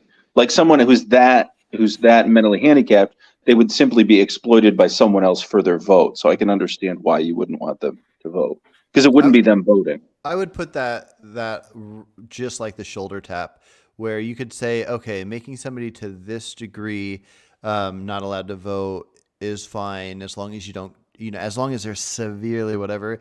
It's like this tap is barely doing anything. I think it's important for a society, a desirable society, to say at this age you can vote. And there might be a way you have to do it, where if somebody is so disabled they can't even move their arms, then maybe they can't do it. But if somebody doesn't have arms, they should be able to do it. So as long as the person is capable of doing it themselves to some degree. Mhm. But I wanted to answer your question. One of you, I can't remember who asked it. With no, it was Phil. You were asking about the difference with children and rights. So this is how I look at a society. So when you're outside of a society, you have all the freedoms in the world. So the idea of having a society is for protections, not for freedoms. But you wouldn't sacrifice those freedoms. So the government gives you protection from death and physical harm, and I think that's one of the most important things. And I think that crosses over to any age. It wouldn't matter if you're 6 months, a year, or whatever. The protection's there, but the rights I don't think you gain in almost any form until you are what your society deems as of age for the rights. So your parents can say, since we have the rights over you, we choose your bedtime, we choose what you eat.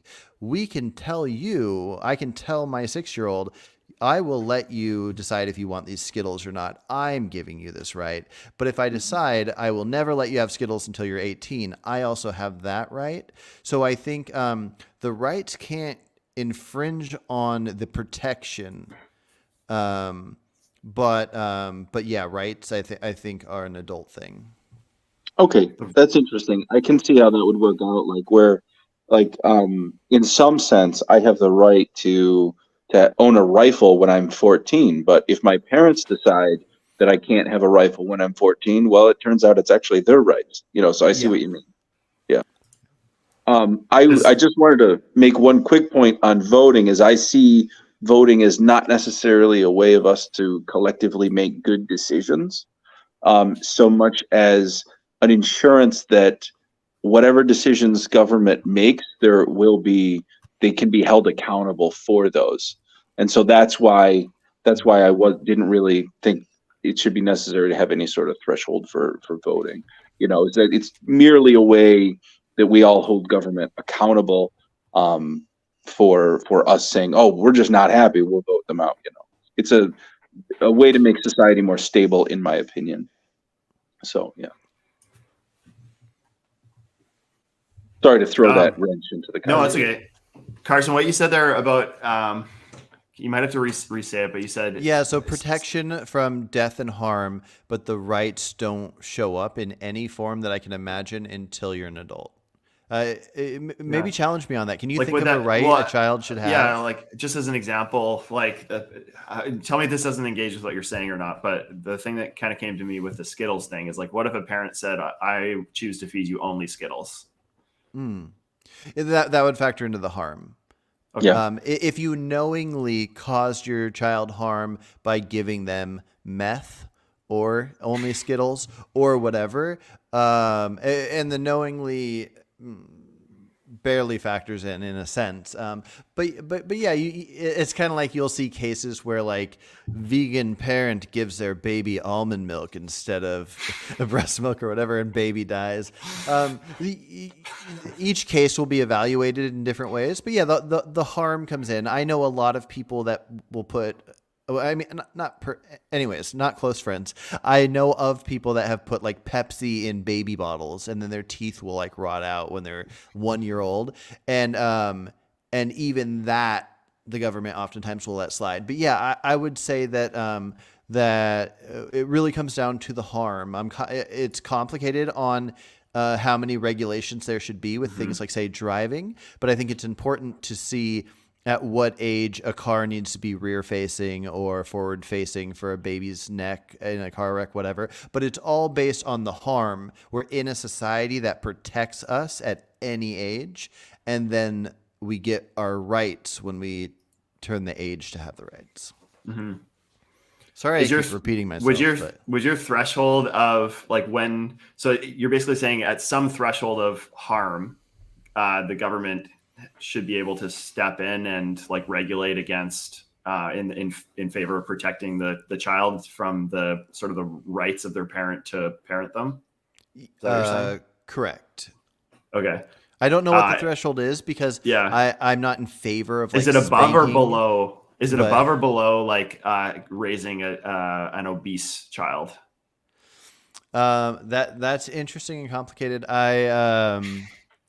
I would say that we would have to get to a level where there is such a general consensus on why the detail is wrong. We have a general consensus right now that meth is not okay to give to your child.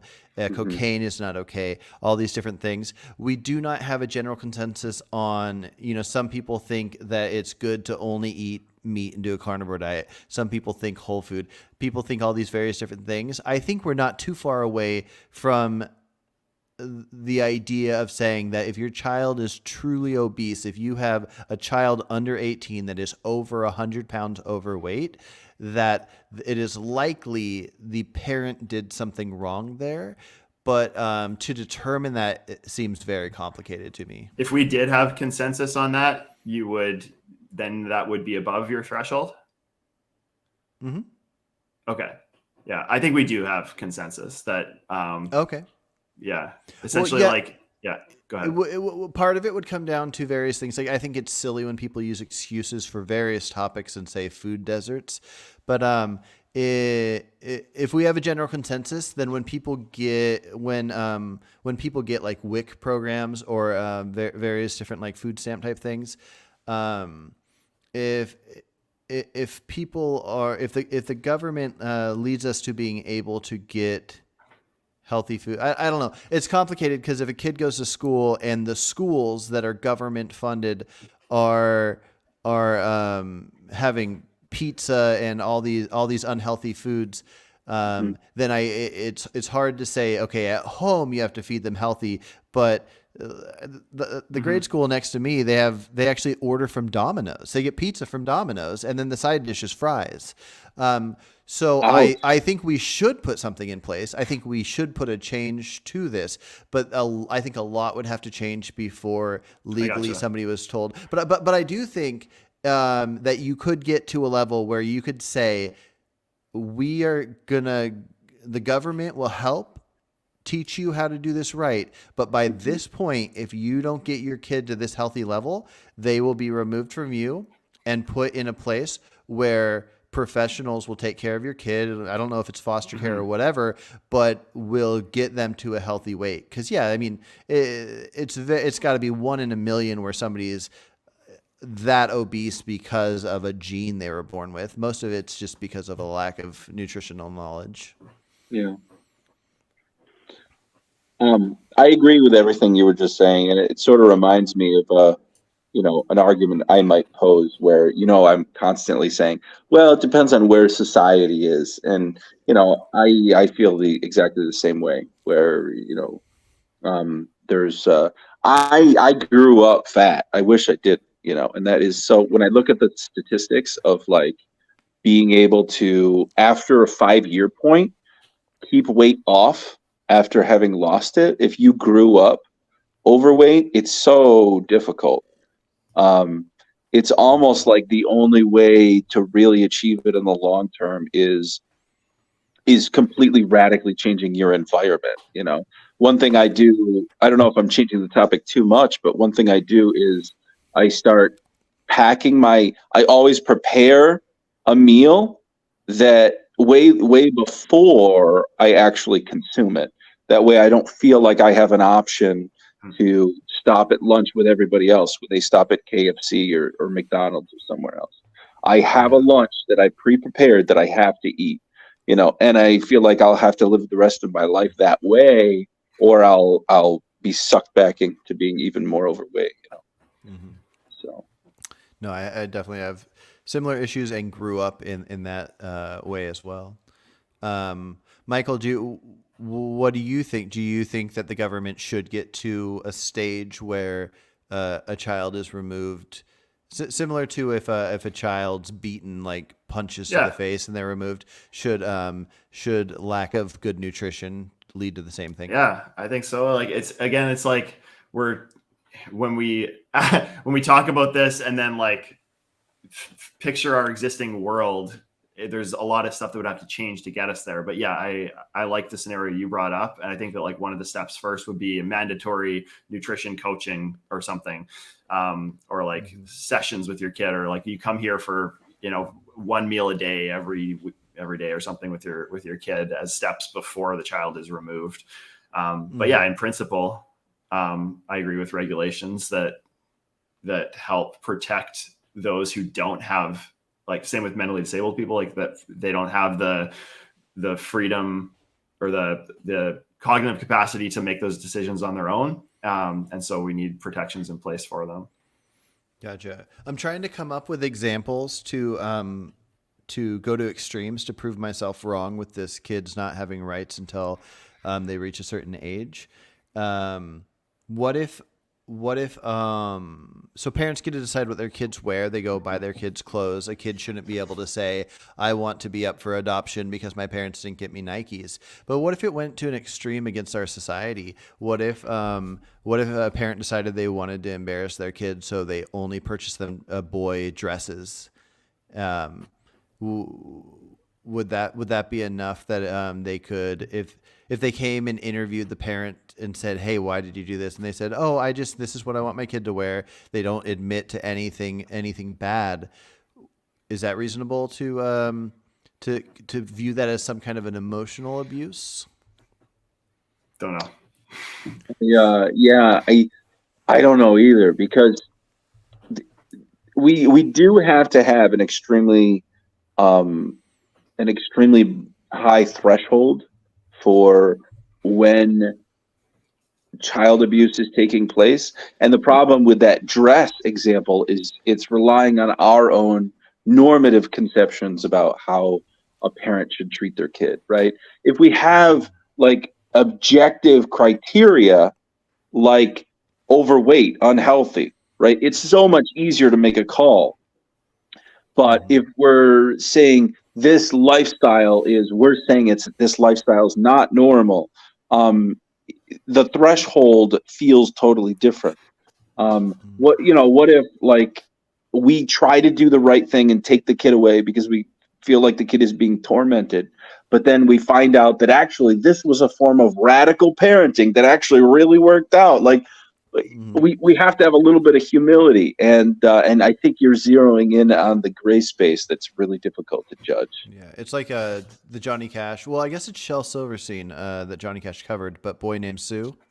That's the closest thing I can think of with the idea of a parent could say, I made my son wear dresses so he'd get picked on and have to toughen up really quick.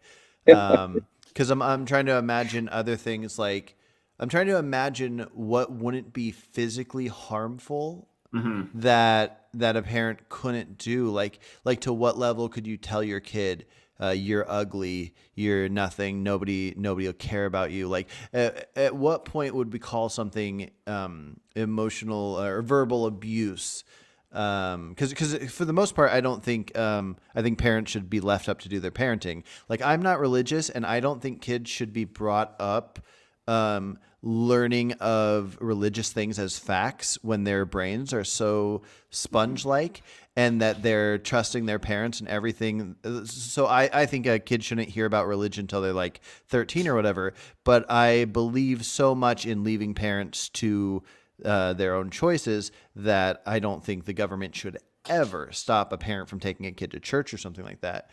But there probably has to be some level of something that a parent could say that isn't physical abuse. That's something they could say that would make it to where eventually you'd go, we have this on camera. Clearly you don't like your kid. Your kid's out of here. But I don't know what that is. But. Yeah, I don't know. It's like I feel like there's something. If the attempt is sort of reasonable as judged by most people, I guess I don't know what the standard is actually. If most people is a good way to assess that, but like if there's a reasonable attempt to act in the best interest of your child, your attempt is like, oh, treat them to ice cream once a week or something. It's like I might not agree that that's in the best interest of your child, but I think it's reasonable to do that or something. To think that way. So I think it's like, that's sort of how I think about that. It's like, is it reasonably like in the best interest of the child to make them wear that dress every day to school, or like paint a clown face on them or something, or whatever it is, or to, to chastise them verbally, or whatever the parenting decision. It's like, could you kind of empathize in their situation? Were they reasonably acting in the child's best interest given a lot of unknowns? I don't know. Is that a good way to think about that? I think that's the correct way to think about it. As you were saying that, though, I was thinking to myself, any time that we give any sort of levers of power, we have to remember that whatever we say, like, here's the reason we're taking your kid away, whatever that is, it will be abused in whatever way it can, in whatever way that the certain power we give society or government at any level, it will be abused. So that's just another reason for me to feel very uncomfortable with getting in between parents and their kids. So yeah, but I do agree that you have the right sort of philosophical approach to it. Mm-hmm. Yeah. Oh, Yeah. I want to zero in on one thing Carson said, which is that it might be best to avoid any sort of religious talk until a child is 13, because before that they're basically sponges and will just absorb everything. I feel that every parent has an obligation to teach their kids um, whatever their religious beliefs are. Now, if one is agnostic, then maybe the right way to teach it is to not address it at all, as you were saying. But if someone is a very strong atheist and they think that it will be a benefit to their child's life to absorb that truth while they're still a kid, then they should really instill in their kid that, like, that there is no God, and that here is why that's important. And if they're an anti-theist, they should explain to their kid, here's why religion poisons everything. And if they're Muslim, they should absolutely instill the truth of the Prophet Muhammad and Allah into their kid. If they are Christian, they should absolutely explain that they can only be saved through the grace of Jesus Christ. Right? Not to filibuster, but the point is, a parent really should not shirk the obligation to instill in their kid whatever they feel the truth is. So that's the way I feel about it. Yeah, no, it's kind of complicated. I don't think it's wrong if they necessarily do. I guess I guess faith is just so different from like objective truths that we can show with reason. And so like my mother is very religious, and I am not. And my daughter, who's 6, loves my mom. She loves going to see her grandma, and she trusts her. And she's 6, so when she hears something from me or my mom or various adults in her life, she takes that as fact because she's not at an age to use the internet and read all the books to discover what is fact, or even how to think about these different things. In fact, she still believes in Santa. And so I don't want my mom to state to her, oh, this is who Jesus is, and Jesus did this and that. I think it's fine that people believe what they believe, but if she hears what, like, maybe I heard when I was a kid, which was, if you don't believe this thing, and then you'll burn in hell for the rest of your life, blah blah blah, that if she's told this as a fact instead of this is a faith that isn't provable, but it's what I believe and you could believe it or whatever. I wouldn't want her to hear that from this person that she trusts really well, including myself or my wife. I wouldn't want her to hear these things. So she's been vegan her whole life, but she doesn't even know that animals ever die to get eaten. She doesn't know that she does a different thing than other people necessarily. because I don't feel like she's old enough to hear these things. And I could be wrong. It's all just opinion or whatever. But I feel like there's just different ages where, like, when she's 13, I can be like, so these people that you love think this, and if you want to believe it, go for it. Like, have at it. You said she's 5, right? 6, yeah. 6. And so, anyways, it's all. I was mostly just using that as an example of, even though I don't think they should, I don't think the government should get in the way of what happens verbally between parents and kids for the most part. Okay. Yeah. Do you think that what if it could be proven, Carson, that a child that was raised with Christian parents and Christian beliefs instilled in them had better outcomes in their life? Wouldn't like, matter. Wouldn't matter. So truth over quality of life. Truth over quality of life, sure. But I think you could get the same. You could learn this. You could be instilled with the same values. I think that there's clearly good values that come from, like, so you wouldn't. I think what would be ideal for a child might be to tell them all the amazing things out of the Bible, but without there being this is a God that you can't see.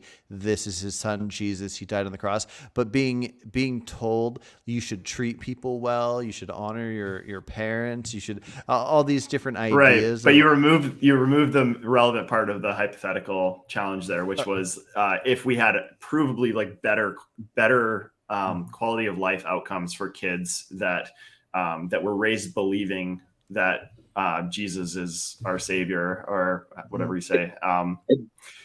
Just to flesh that out, if I could, for you, Michael, just for a second. So, like, what if, for example, Carson, it's suggested that there's something about that formative phase in the child's life where, if they believe it for a religious reason, right? So it's not just the values, but it's buying into those values for a religious reason. Somehow, maybe they come to think of themselves as being constantly watched because by a God who can see right into their brain, and something about that changes the way they behave into adulthood, as I think Michael was just saying. So so we can't separate the religious aspect. I'm currently against that. I would now I have a handful of different reasons, and some of these reasons might not be allowed to be included into the hypothetical. But I would rather sacrifice elements of the better outcome to not have the issue of having felt like your life, like for me, I felt like I've been like kind of lied to, because I was in a sense like kind of brainwashed into believing it, having it in my head as a kid, and then when I got out of it, I felt like I was kind of betrayed. I wish there's nothing wrong with being religious. If I came to religion on my own and I was religious, that'd be great. Obviously, I'd love it. But essentially kind of being tricked into feeling I had to believe a certain thing. That response, though, that's not engaging with the hypothetical. That's just saying this hypothetical doesn't apply to our situation today. But it's like, if you just assume the hypothetical to be true, where whatever instances where that feeling of betrayal would have been there were even greater other positive outcomes that happened. But I can't factor in the betrayal. Like, so you got two kids. You have one that's raised. You have a group of 1 million and a second group of 1 million.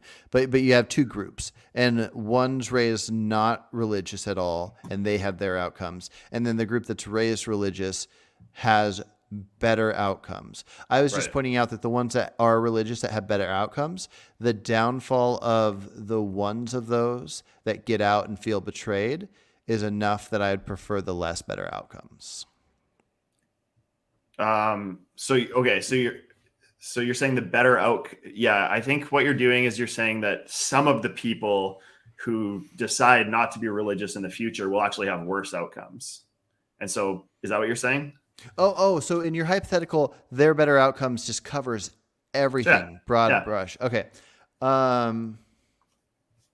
Oh man, I think I guess I would have to know a lot more on like all around better outcomes. If it is for all of them, or just on average. If it's all of them, every single one of them, that the positives outweigh any of the bad, and it's every single one, yes.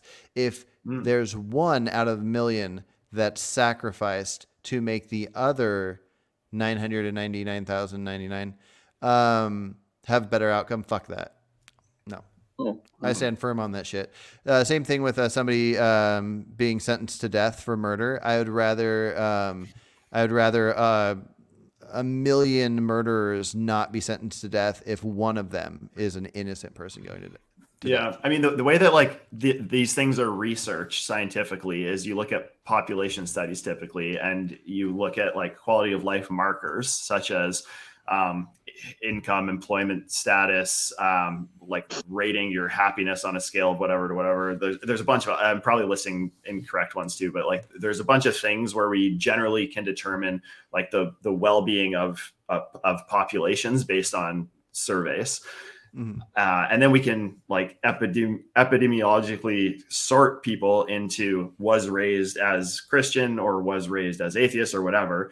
And so like scientifically, we can determine like at a population level that there might be better outcomes, you know, with certain conditions, like in this example, Christian beliefs as a child or not. So if like at some point in the future we did this, and maybe this is already done, I don't know. I know there's some studies on this, but I don't know the results. But like let's say you learned that there was studies done where there was a significant increase in those quality of life markers at a population level for people that were raised as with Christian beliefs growing up. Mm-hmm. You're saying that like you would say, I don't care. I don't care that my kid will likely have a better outcome If there are as an downsides, adult. then yeah, I don't care. It's like the tapping on the shoulder. I think, and I'm not saying it to be consistent, but I think it's important to be consistent. Well, anyways, I'll ignore that consistent part. But if there are zero downsides, but the problem with the hypothetical is that because like being raised religious, not even just in a hypothetical, but what I would recognize in real life is there is a likelihood that so many of the ideas will make for a better outcome than people that are not. But I don't think they need to be, again, this is removing from the hypothetical, which I don't want to do, but the ideal thing would be figuring out how to raise a kid with the elements of the being raised religious that make it good and have that better outcome without the downside. But again, I love hypotheticals, so picking one over the other, I don't sacrifice for the good of others. I'm very supportive of trans people. I think it's great for people to be whatever they want to be. But the reason I don't think a 16-year-old should be able to have her breasts removed because she feels she was born in the wrong body is because if 1 out of a million regrets it, I care way more about that one that we let something destructive happen versus the others that had a positive outcome and their lives were improved by an action that happened. Well, this is, I don't know if you want to go into this because no. We don't need. We don't need to get to that, but just showing an extreme of I don't sacrifice people for other people, and I think being raised religious. But I mean, there's always sacrifice. Like, would you not say that absence of that extra quality of life in the non-religious raised children would be a sacrifice? Nope. So it's like a really strong deontological do no harm kind of approach. Yeah, because I don't know which elements will cause good. And we can know if we break it down into a hypothetical, and causing the good is good, but causing extra good to just try to outweigh the bad, I don't view good. Let me try to. What do you think of this? So in the ice cream example, vegan ice cream, obviously, 1 out of a million kids that are fed vegan ice cream will end up having some horrible outcome. So do you get, but like the kids that are fed vegan ice cream get a 20% or I don't know, 5% boost to their quality of life because they get to enjoy the taste once a week. So do you apply that similar, like do no harm, even if one person will have a bad outcome? Does it have to be a kid?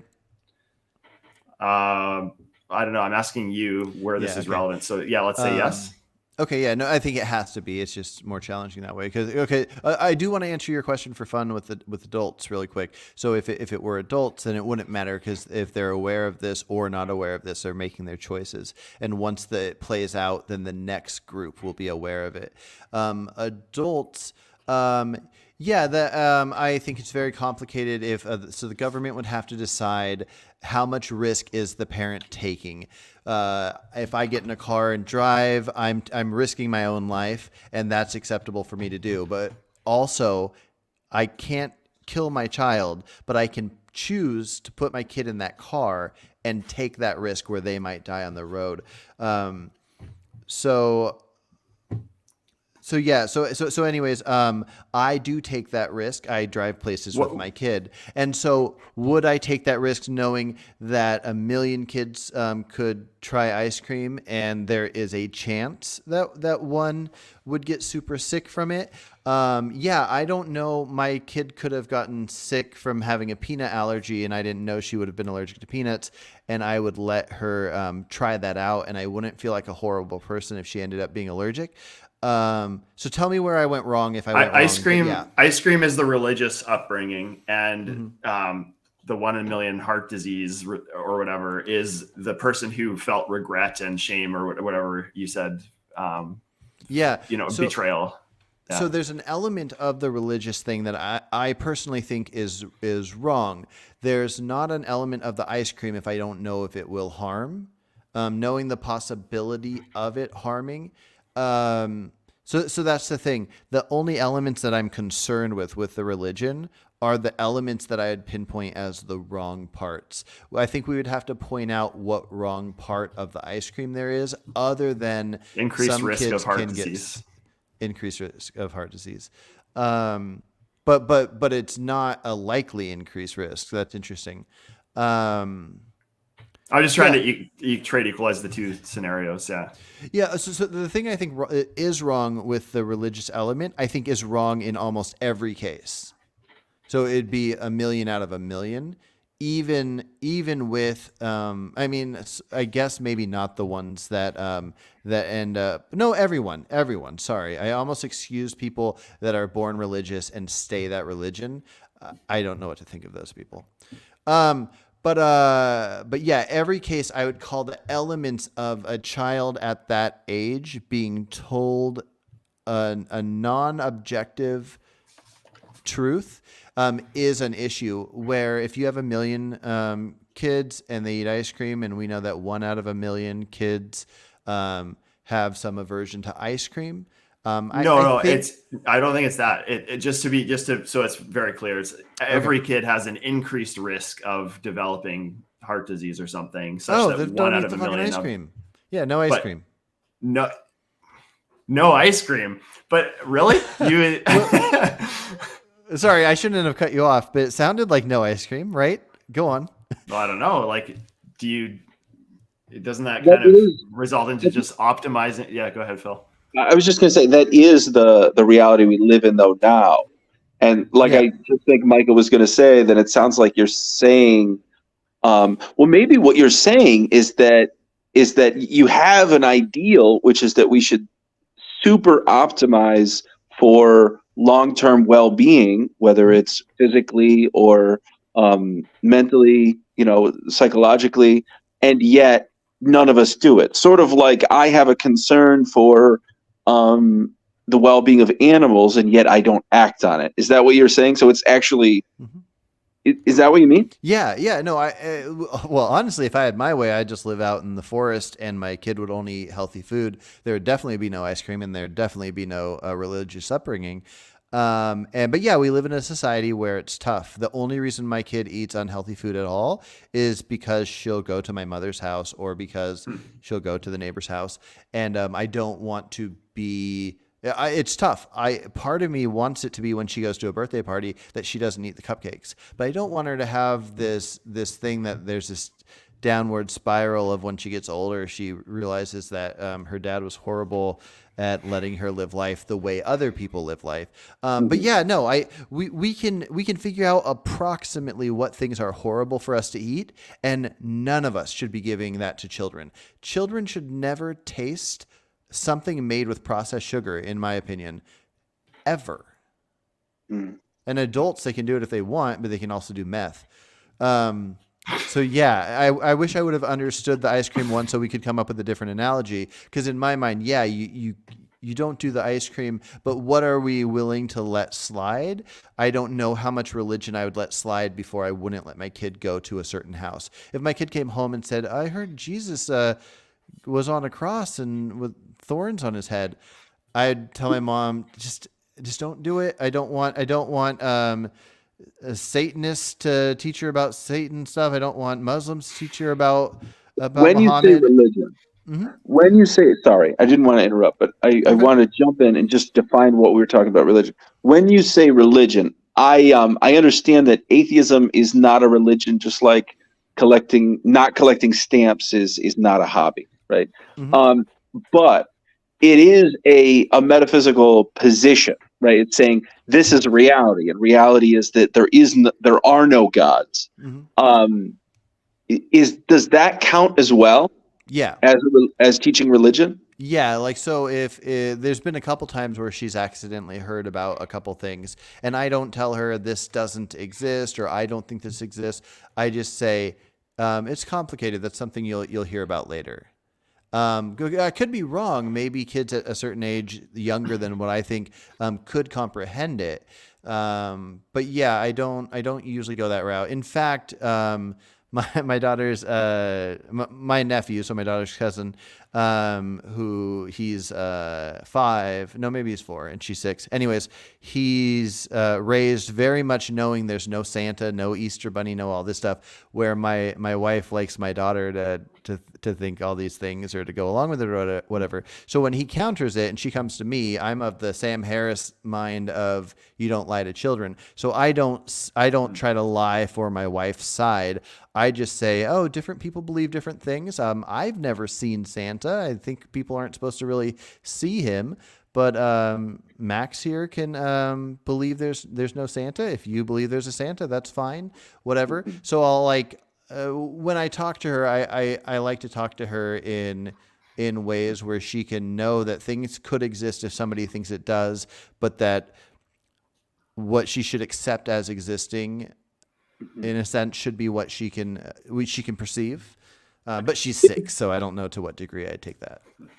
If you personally put yourself in the position of, let's say you believed that the difference between instilling in her faith, let's take Christianity, faith that Jesus Christ died for her sins, and if she accepts Jesus Christ into her heart and accepts the Holy Spirit into her heart, that is the difference between eternal life and bliss versus either torment or total oblivion and non-existence.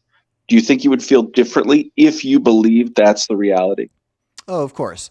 Yeah, no, if I believed that, I don't, if I believed that she needed to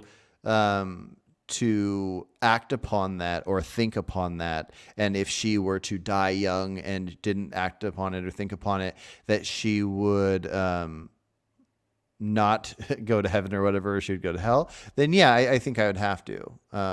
I would like to think that that's not the way it would go, but yeah, yeah. Okay. All right. So I just wanted to make sure that so what your position is that someone else who is in your position of being a non-believer should not teach their kids that there is a God, whereas someone else who thinks that it's consequential for that kid's immortal soul, they probably should, because in their conception of reality, to do otherwise would be to endanger the future of their kid, right? Yeah, I mean, if you believe that, then you should act upon it. But there's many things that if you believe, you probably shouldn't act upon, like in the Bible, when like Abraham's told by God to sacrifice his son or whatever. If you feel like God tells you to sacrifice your kid, you probably shouldn't act upon it, even if you truly believe it. But I don't know what to say. I guess I'm just sharing from what I believe. It's what should happen. But I don't like to teach my kids from my own perspective. I know it has to come out that way sometimes, but like, so I don't think anything happens after we die, but my kids ask me 1,000 times what happens after we die. And I say, I don't know. I don't say, I think nothing happens. I just say, I don't know. But also I have an older kid who's 13, and whenever politics are talked about, whether it was like Trump or Biden or whatever, I might share a thought, and then I'll say, but never accept what I'm saying. Go ask other people as well. And if you feel like looking it up, look it up, and so on and so forth. But obviously we are going to share our moral opinions. I just try to do my best to remind them, no matter how much you trust me, I'm just a person you're hearing words from. Mm-hmm. So.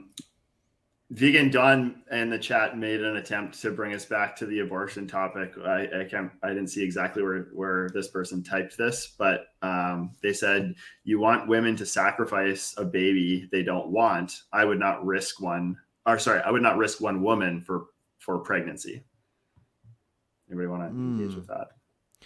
Yeah. Okay. You want women to sacrifice for a baby. So I think she might have thought that we were saying that that if a woman was pregnant, had a baby, that she would, if she had to sacrifice her own life to save the baby, that we'd want that.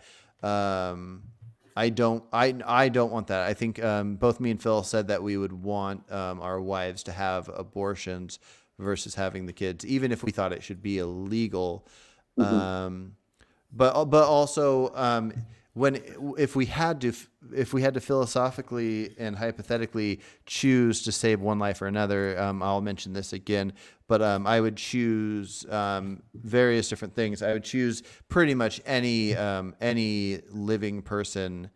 And a fetus is living as well, but anybody under, let's say, the age of 80 that has been born, I would choose them over an unborn fetus. Yeah, so sure.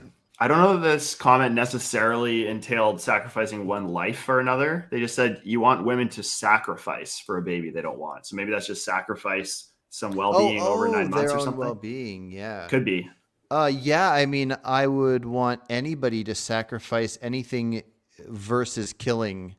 If somebody was about to kill, like if there were just two adults out here, they're both 20 years old, and one was about to kill the other, but to not follow through with the killing, they had to sacrifice something of themselves, I would definitely want them to sacrifice. Yeah, their time and a portion of their health. I suppose one way to quantify it is surrogate mothers. I know plenty of women who have had the opportunity for thousands of dollars to be a surrogate mother, and they don't want to do it because it's such a sacrifice on their health and their well-being. So there is that sacrifice. But I think that this commenter sounds like they're coming from a place of just disagreeing that this is a human being that you're killing, and whereas in this group, at least, we're coming from the perspective of recognizing that this is not a cyst, it's not a parasite, it's not a growth, it's a human being. Even if I think all three of us conceded that it's not as sentient as an adult human. Mm-hmm. So yeah, in the same way you wouldn't if you had a 1-year-old and there was they were in some way hooked up to you, you put them in a position that they were hooked up to you, you forced them into this position that they were hooked up to you, such that you had to sacrifice some well-being in order to keep sustain them or whatever in that state you put them in. You should have a similar obligation. Do you want to maybe your spacesuit analogy is pretty good here, Carson? I really like that one.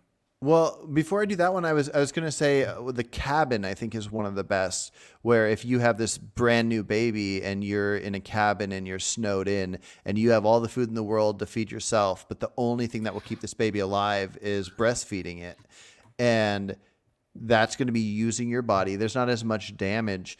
But if you knew that you were going to get out of this cabin in say a couple months, but if you don't feed this baby, it's going to die. Should you sacrifice some of yourself for this baby? And I would say that's part of how a society decides like neglect laws. It's not much different than right now. If I had a baby and I set it down and didn't feed it and it starved to death, that's neglect. It's not murder. I did not murder it, but I neglected to keep it alive, knowing that it's a baby that can die. We have these laws in place for a reason, and I think they're good. It complicates our freedoms, but it also goes to protect. And so I think In that cabin, is that you brought a baby into that cabin, or is that you show up at a cabin and there's a child there? How about let's say you give birth to it in the cabin. Okay. I mean, that's Would your answer change if you just like showed up to a cabin and there was some other child there, or would it be the same answer? With that knowledge, knowing that feed it to keep it alive, blah, blah, blah, I would think it would be something like the one I said before, where if there's a drowning child and I could easily save it and I don't, and it's caught on film, I don't know if I should get the same thing you'd get for murder, like my life in jail. But I should lose a good 5 years, or at least have to pay like $100,000 or some kind of punishment, because our society should value this. What were you going to say, Phil?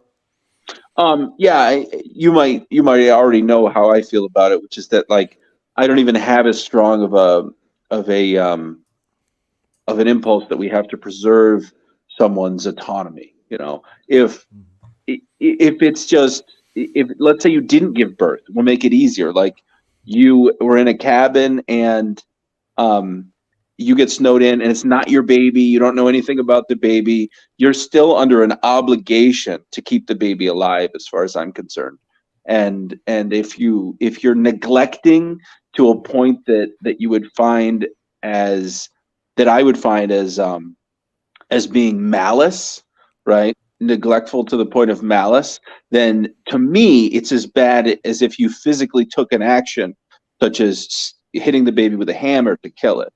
For me, it's just not as important that neglect is the reason that it's a decision that you decided to kill something by not feeding it is the way I see it. And I understand that's not like shared necessarily by even a lot of people, but that is the way I feel about it. Yeah.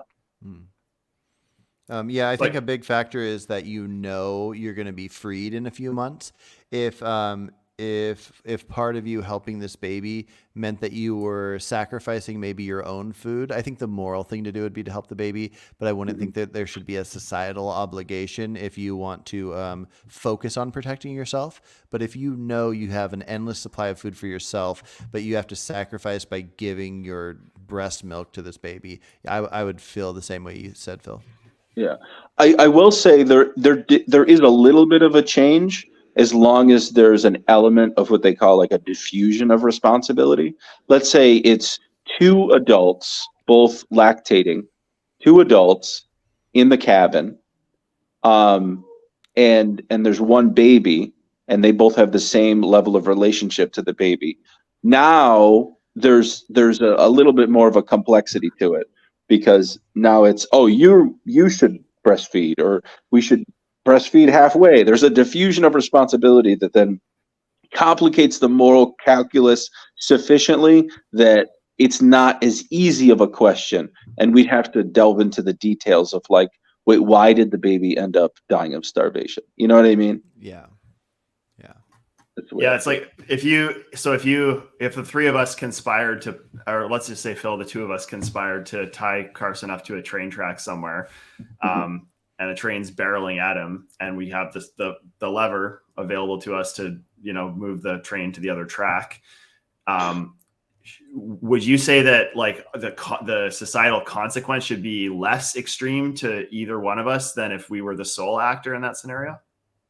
That's a good point, because in that case, no, that conspiracy is just as worse if just one of us did it. So Just as absolutely. work. Okay. So it's Yeah. the same. Yeah. Is that any different than the two people? Like, should they not be charged with the same amount of full responsibility of the neglect? I do. Well, here I do think that taking an actual action is different, right? In because in the first scenario, if you're trapped in the cabin alone with the baby, you have absolute knowledge that you have sole responsibility for making sure that the baby stays alive, right? Versus if it's you and another person, that's the beginnings of arguing that I should go give everything I have right now to every starving child anywhere in the world, right? Because now there's an argument of like, why isn't this person doing it? Why isn't the other person doing it? So now it's suddenly transformed from you having full responsibility to diffused responsibility. Whereas if you and I conspire to tie Carson to railroad tracks, we each fully took on the responsibility to participate in murder. What if we just walk up to the railroad tracks together and see that he's tied up there, and the switch is there, and we know what it does, both of us, and neither of us pulls it? I think there is a diffusion of responsibility there. So it's more like, well, you do it. No, you do Is it. that the only area where the diffusion comes in? Is that sort of the uncertainty of like, will my non-action still result? Like, is that the only complication, or like, what if there was absolute knowledge? Like, if I knew that you weren't going to pull it. Okay. All right. Okay.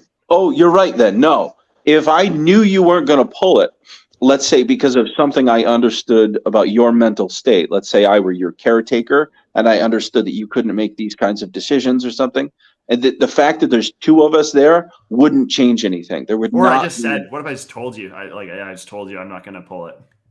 Oh, okay. If you said you're not going to pull it, and therefore I had to pull it, yeah, I would think that's interesting. I don't know. I suppose it would be irrelevant for us to like argue back and forth. That's not part of the analogy or part of the hypothetical. I don't know. I don't have a good answer. What do you think?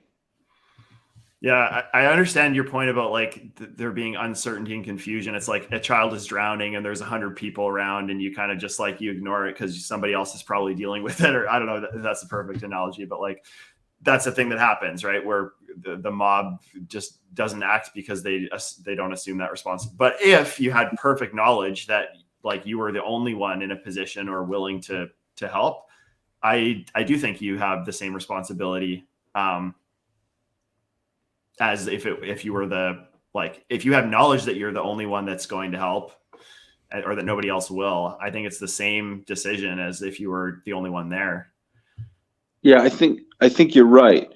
The analogy of like you saying, I'm not analogy, but the hypothetical of you saying that that you're not going to pull the lever, to me, maybe didn't really satisfy that or seem as absolute knowledge. Yeah, you have to know and believe me for that to Okay, go yeah. through. I mean, Yeah. I guess I would have to. I agree with you then. Yeah, Okay. I would have to. I think you've convinced me. Yeah, I would have to pull the lever. Otherwise, I would have it'd be the same as if I just were a psychopath who wanted to watch you die. Yeah, I have an obligation to save you. Yeah. Mm-hmm. I had an interesting hypothetical, but I didn't want to get in the way of what you guys were talking about. You guys finished, correct? Oh, go ahead. Yeah. Okay, so this one's pretty much just for Michael because I think I'm somewhere closer to Phil on the abortion talk. But let's imagine a future where people didn't have get pregnant the way they do now, where in the future everybody just takes their sperm and their eggs, they go to a doctor, and the babies are just grown in labs. Essentially, there's just like little incubators, and so people just go, they take their sperm and their eggs, and then they go and they live their lives. 9 to 10 months later, they come back and they get their kid and they go home. And let's say that it's somehow perfectly healthy. It's not that you don't need the mother's body to keep it healthy. So we like this way, and this is our future. If a person if a person did this and they got they fertilized the egg and it was started, is there any point that we would say that since the mother's body is not in use anymore, there's no harm, that it's reasonable to terminate versus letting it just grow to birth and then be put up for adoption? So let's say, what's that?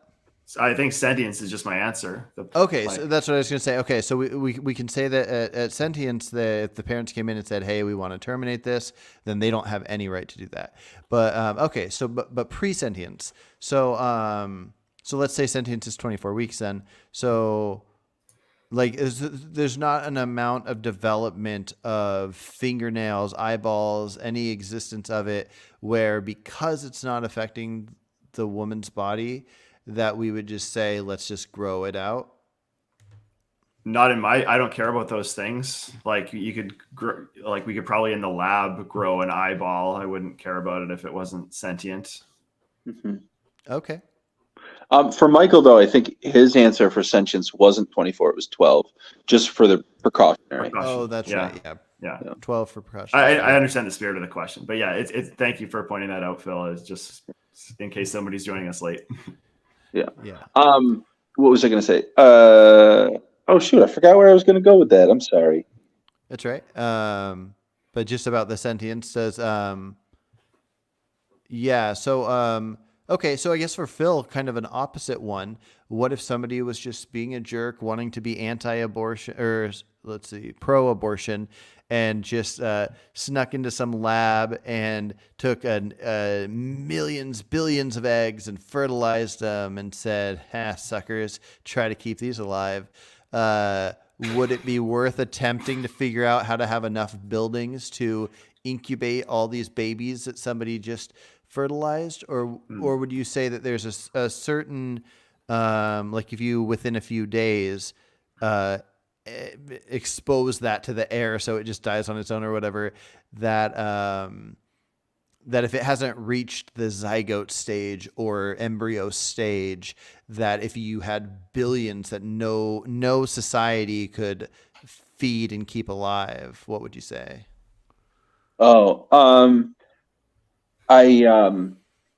there's this, I know there's this part of the brain right behind the eyes right here, where under extreme circumstances, it stops having compassion and it starts simply saying, okay, this, whatever this is, we have to come up with the most cold-blooded lizard brain solution to this circumstance that's happened, so we can therefore put this behind us and move on.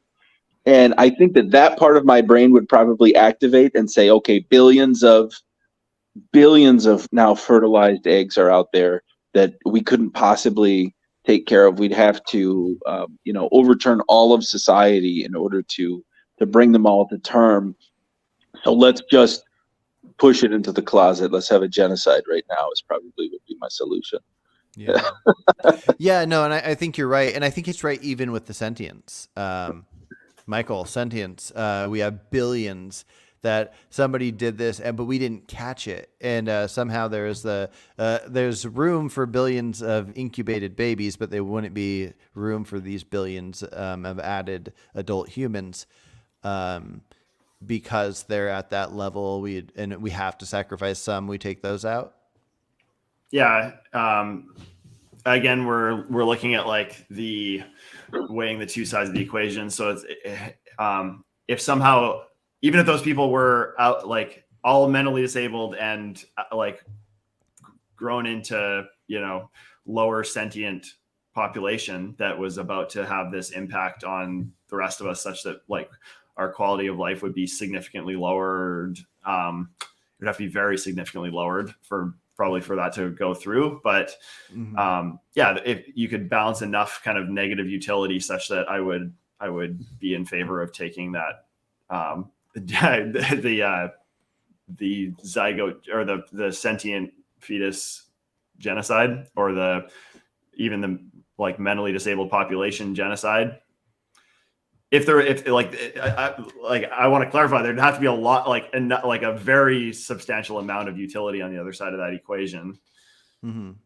Can I interject real quick? Mm-hmm. My wife is home. She's calling me, and I think she might need help with something in the car. Gotcha. So We've been going on a while, so this is a good time to end it. But yeah, thanks for talking. On mentally disabled genocide, yeah, a good place to end it. Yes. All right. So for me, at least, I have to go. You two can keep going, but it was a great conversation, I think. Yep, I think so too. All right, take care, Phil. We'll see you. All right, bye. See you, Phil. I'm good to wrap up pretty quick here too. Cool. Yeah. It went on a while, and we hopped some topics, but no, it was fun. It was very interesting how far we could take all these things with having very similar stances. I'm curious, like if there's anyone who watched this and is still listening that like or I don't know if you were following the live chat, I wasn't at first, but if anyone sort of disagreed with this position, like we didn't really have sort of a fair representation, I don't think, of the pro-choice position. And I feel like even though we may have tried to engage with some of the best arguments in our opinion from the other side, maybe they would have been pushed a little harder if somebody else,